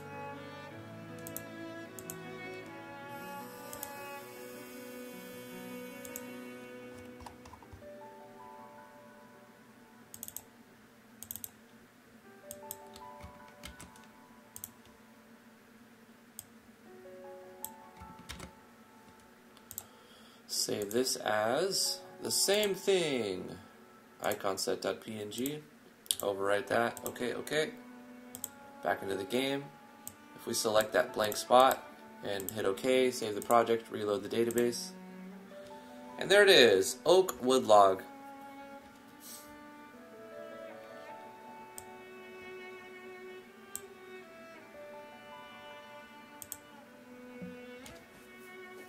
Put it in the Tinkerer category. I should do the same thing.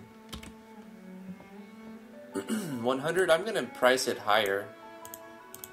I'm going to let the oak wood log be worth 500. It's not consumable, doesn't have a scope or an occasion. A high quality lumber product. Only found at select foresting locations.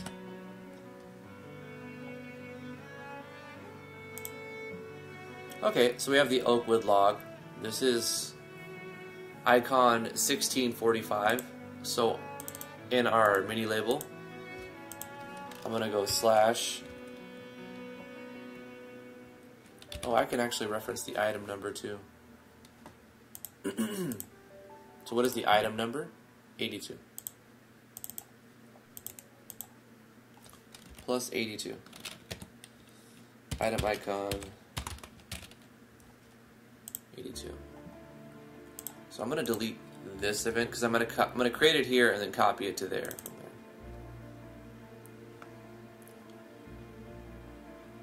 Now we need to make a lumber mill 2 purchased switch. Lumber mill purchased. Lumber mill 2 timer switch.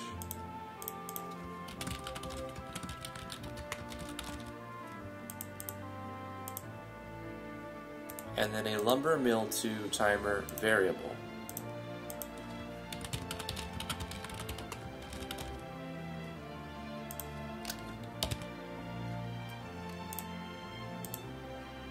Okay.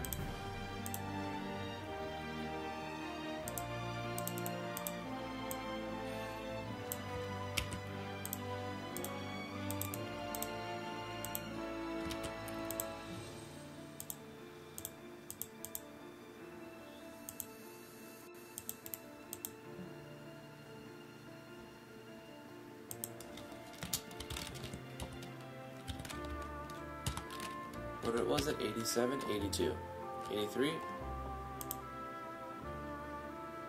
82.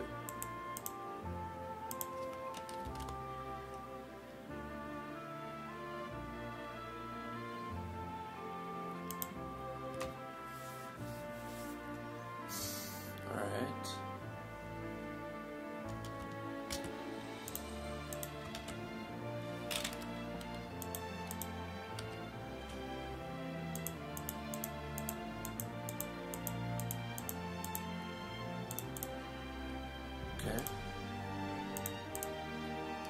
Inside the lumber mill, we're going to add a little bit of complexity to the common event, but not very much.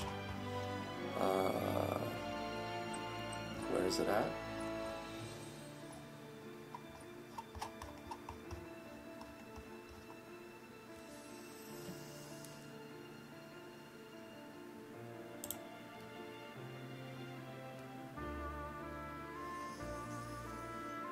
Lumber mill timer. So we're going to copy this common event, paste it down here.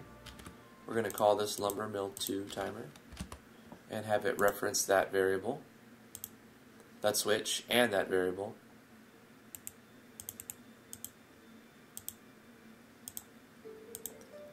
And then our conditional statements will also reference that variable.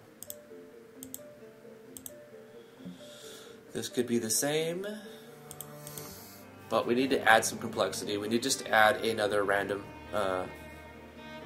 thing here. So instead of just awarding that, we need to control a variable here. We can reuse one we've been using called quality check or something. Rarity check. There we go.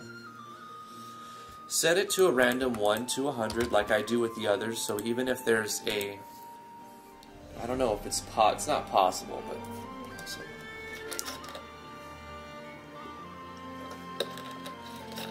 In the case that something glitches out, the variable will never be set to something that the other events don't know how to handle.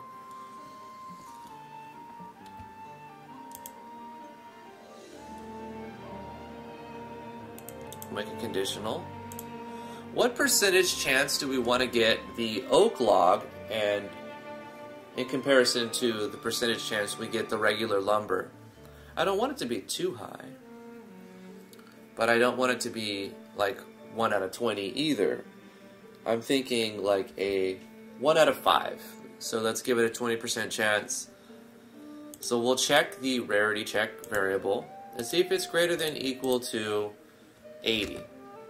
And if it's greater than or equal to 80, then we'll have it award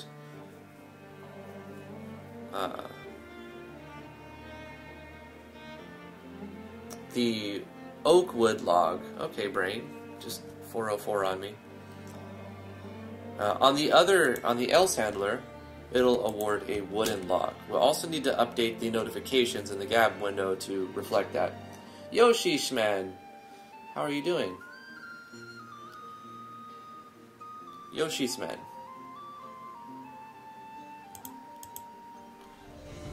So paste this here, but edit this so that we get the new one, the new oak wood log.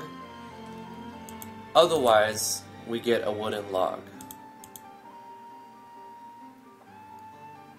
And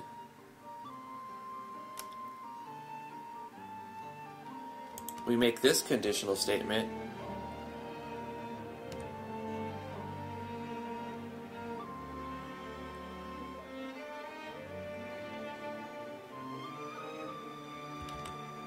Inside of here, and then the else handler here, and we adjust this as needed. So the produced animation will play either way. So to eliminate redundancy, I'll remove it here, and play it here. So no matter what, it rolls. It's going to play the animation. Or not complexity, that doesn't affect complexity, that removes redundancy.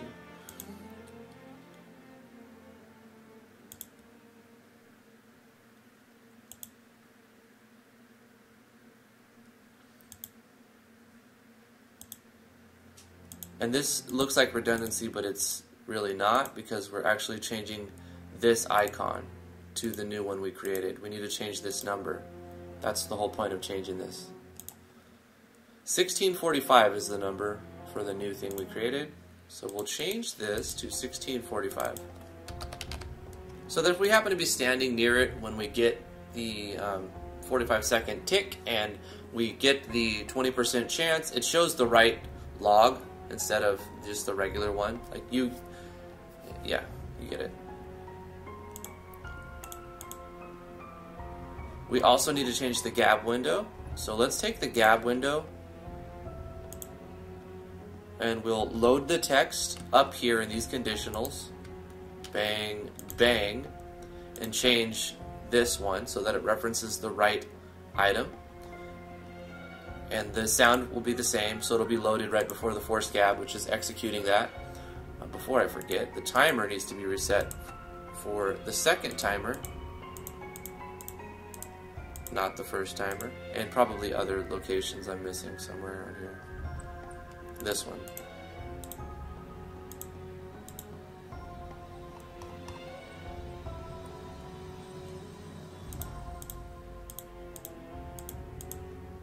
Here's where we change for 82. You have harvested item 82, not 17 in this case. Otherwise, you get item 17. And you load the text for that. That other stuff should stay the same.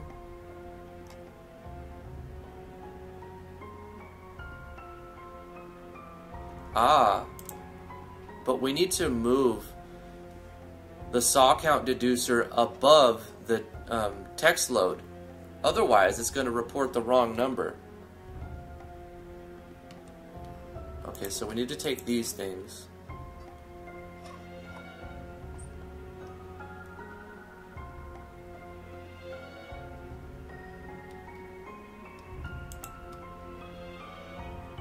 $41 is lumber mill saw count.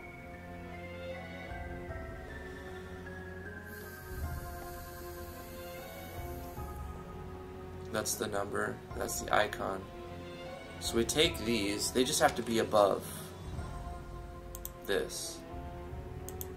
So we paste this here.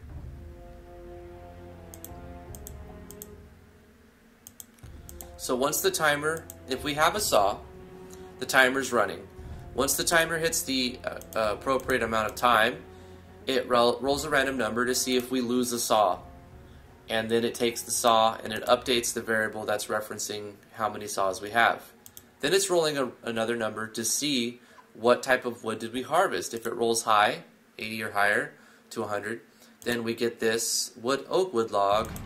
And if we're standing next to it, play the animation and the icon balloon for the right, for item 82 and the icon for 82, and reference these variables and these items that we already updated here. So show load that text. It's not showing it yet.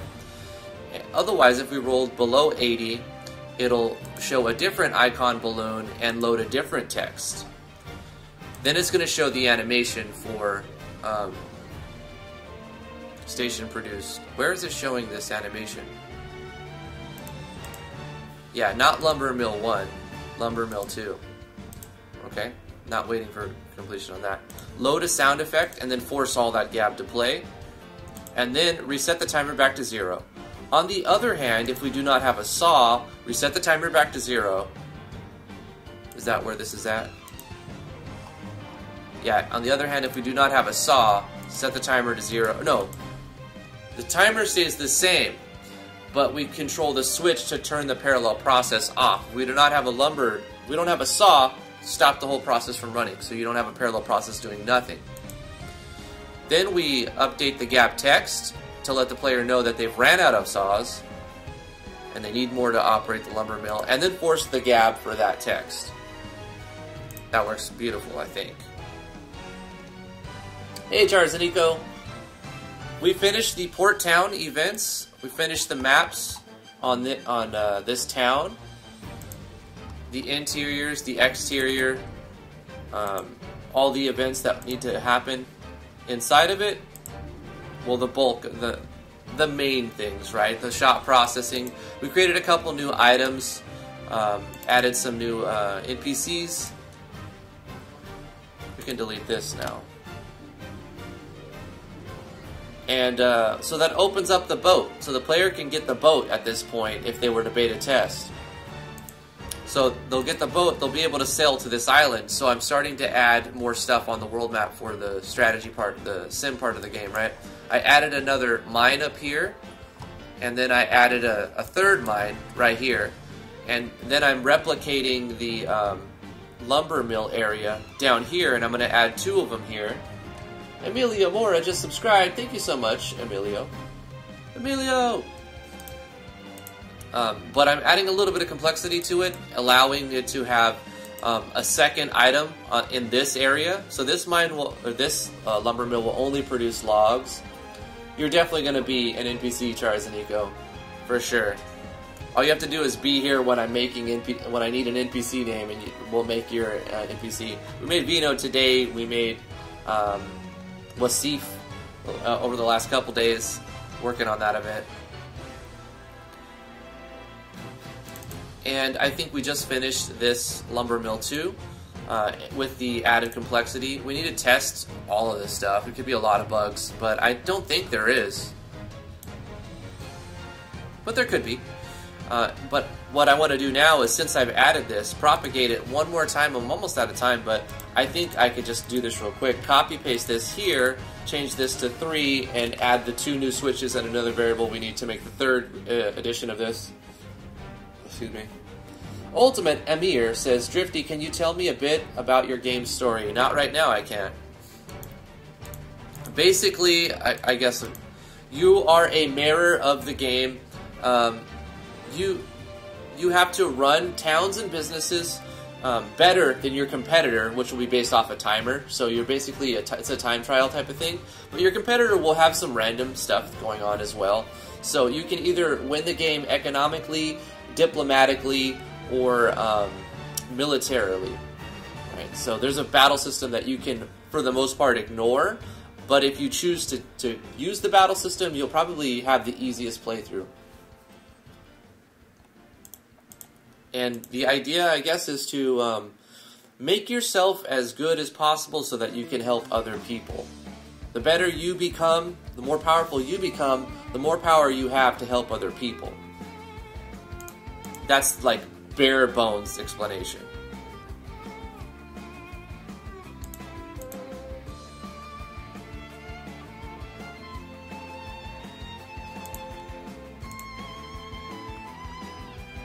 Only thing I need to change here is changing the 2s to 3s, right? Add 2 new switches and a variable, so let's do that real quick. Lumber mill 3 timer. Turn that on.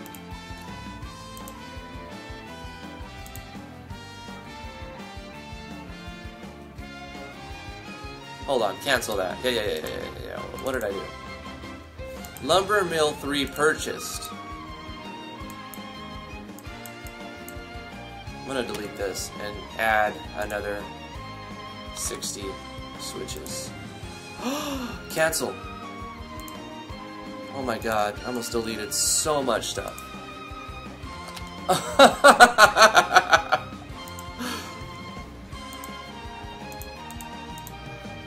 Oh god. I'm going to be backing up my project after this. Scared the crap out of myself. Remember, that cancel button can be your friend. Lumber mill purchase. Oh, it's big. No. I don't like the name of that either. Lumber mill 03 purchased. That frazzled me a little bit.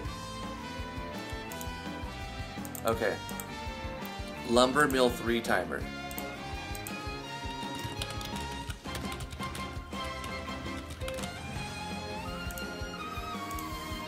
Lumber mill 3 timer.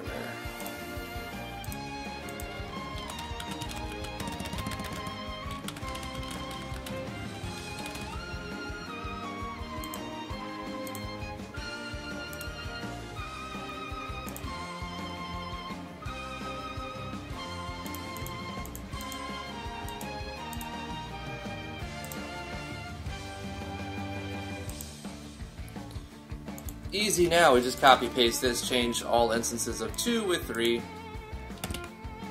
Yeah.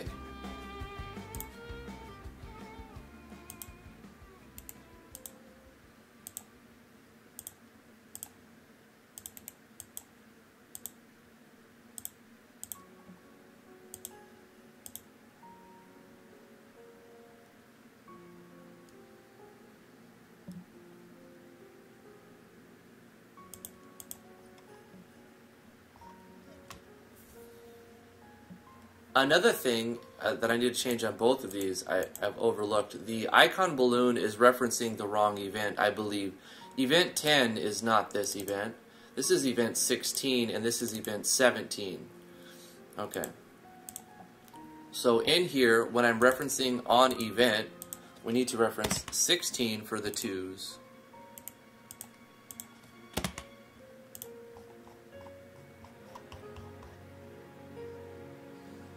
And then over here, we're going to be referencing event 17. It's easy to overlook things. make mistakes.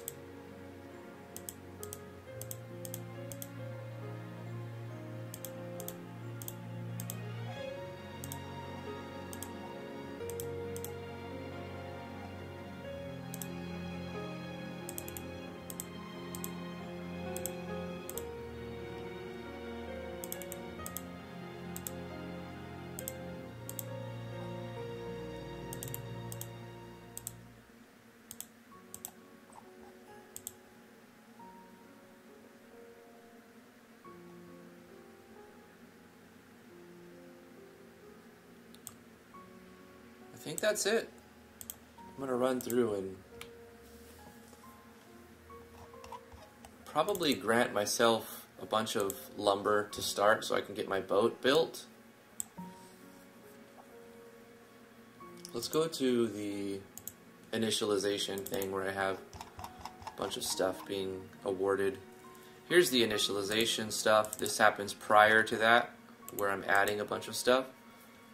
Am I adding logs at the beginning? Wooden logs? No? Okay. We're going to.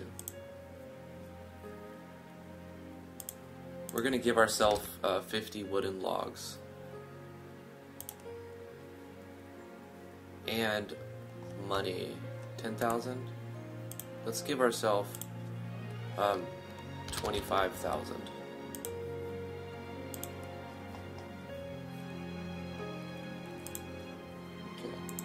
And quickly beta test the game.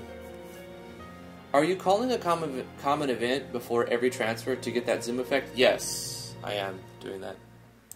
I'll also need to turn on transparency and change my starting character to the placeholder character. Set my party starting position at the opening scene.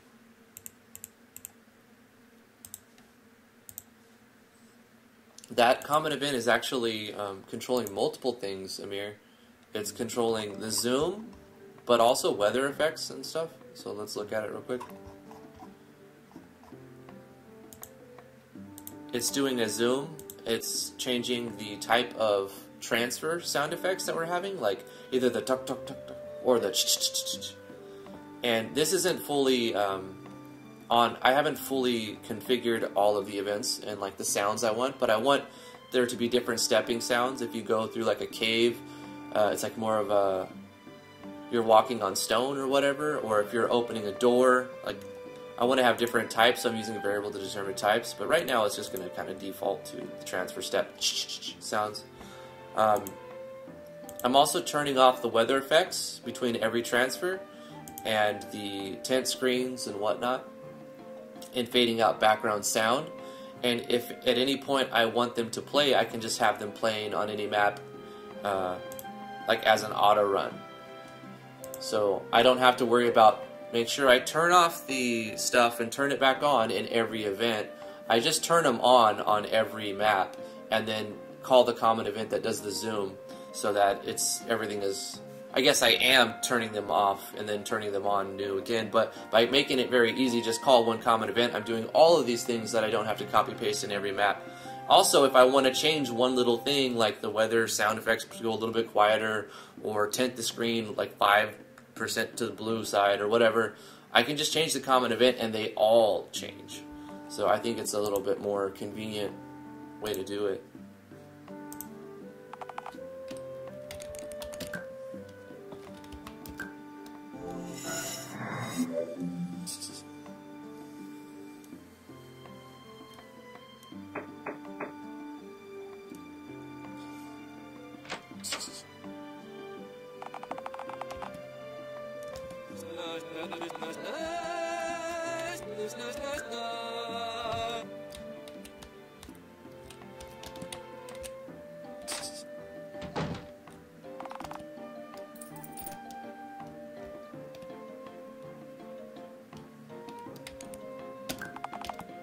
We're just gonna skip. Oh wait, I noticed a little bug there.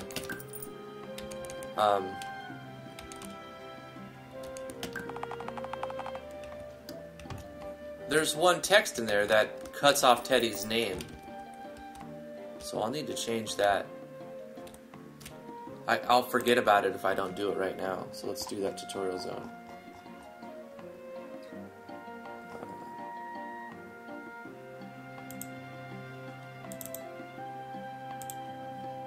Teddy, tutorial controller.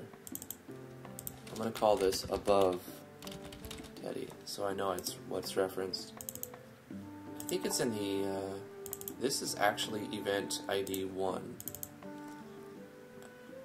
It's an auto run somewhere here.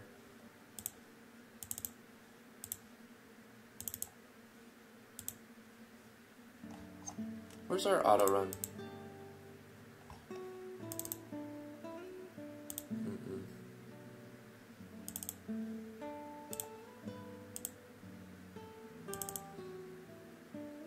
This is our auto run, and then this is actually interaction with Teddy. Okay.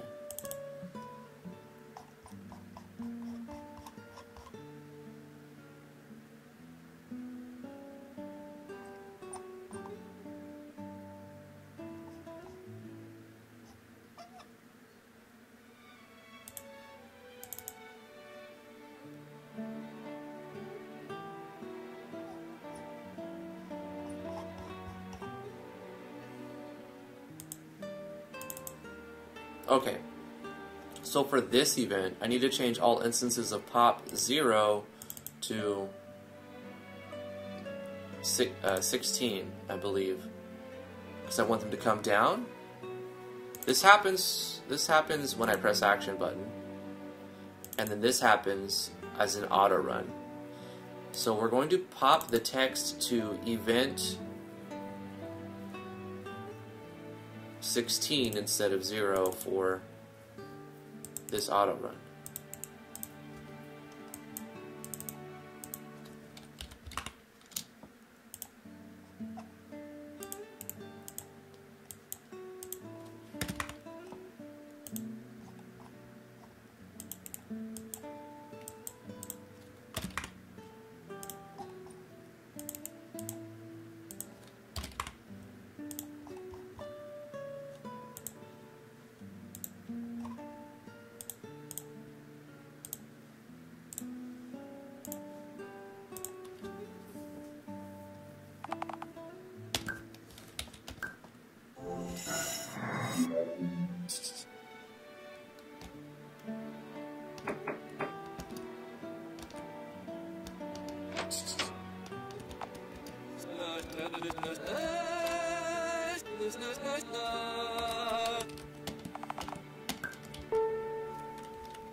It's not showing the name.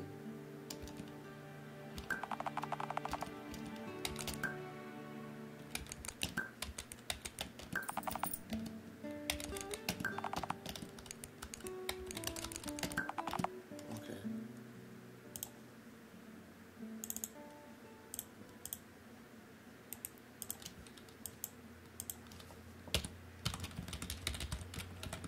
There we go.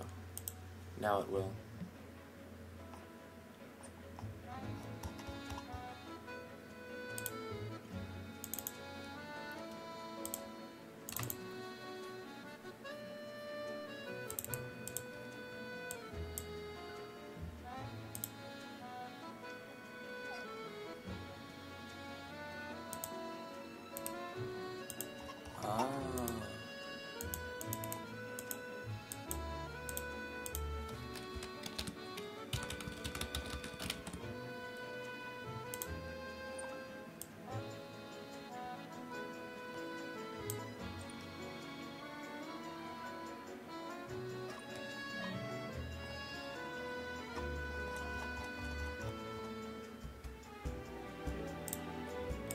Now it'll work right. Hopefully. I'll probably find more bugs later.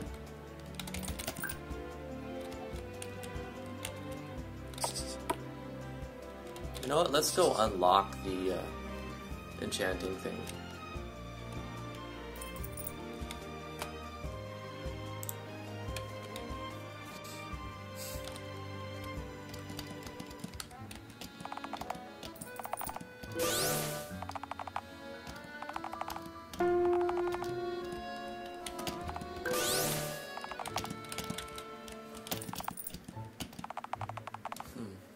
cut off.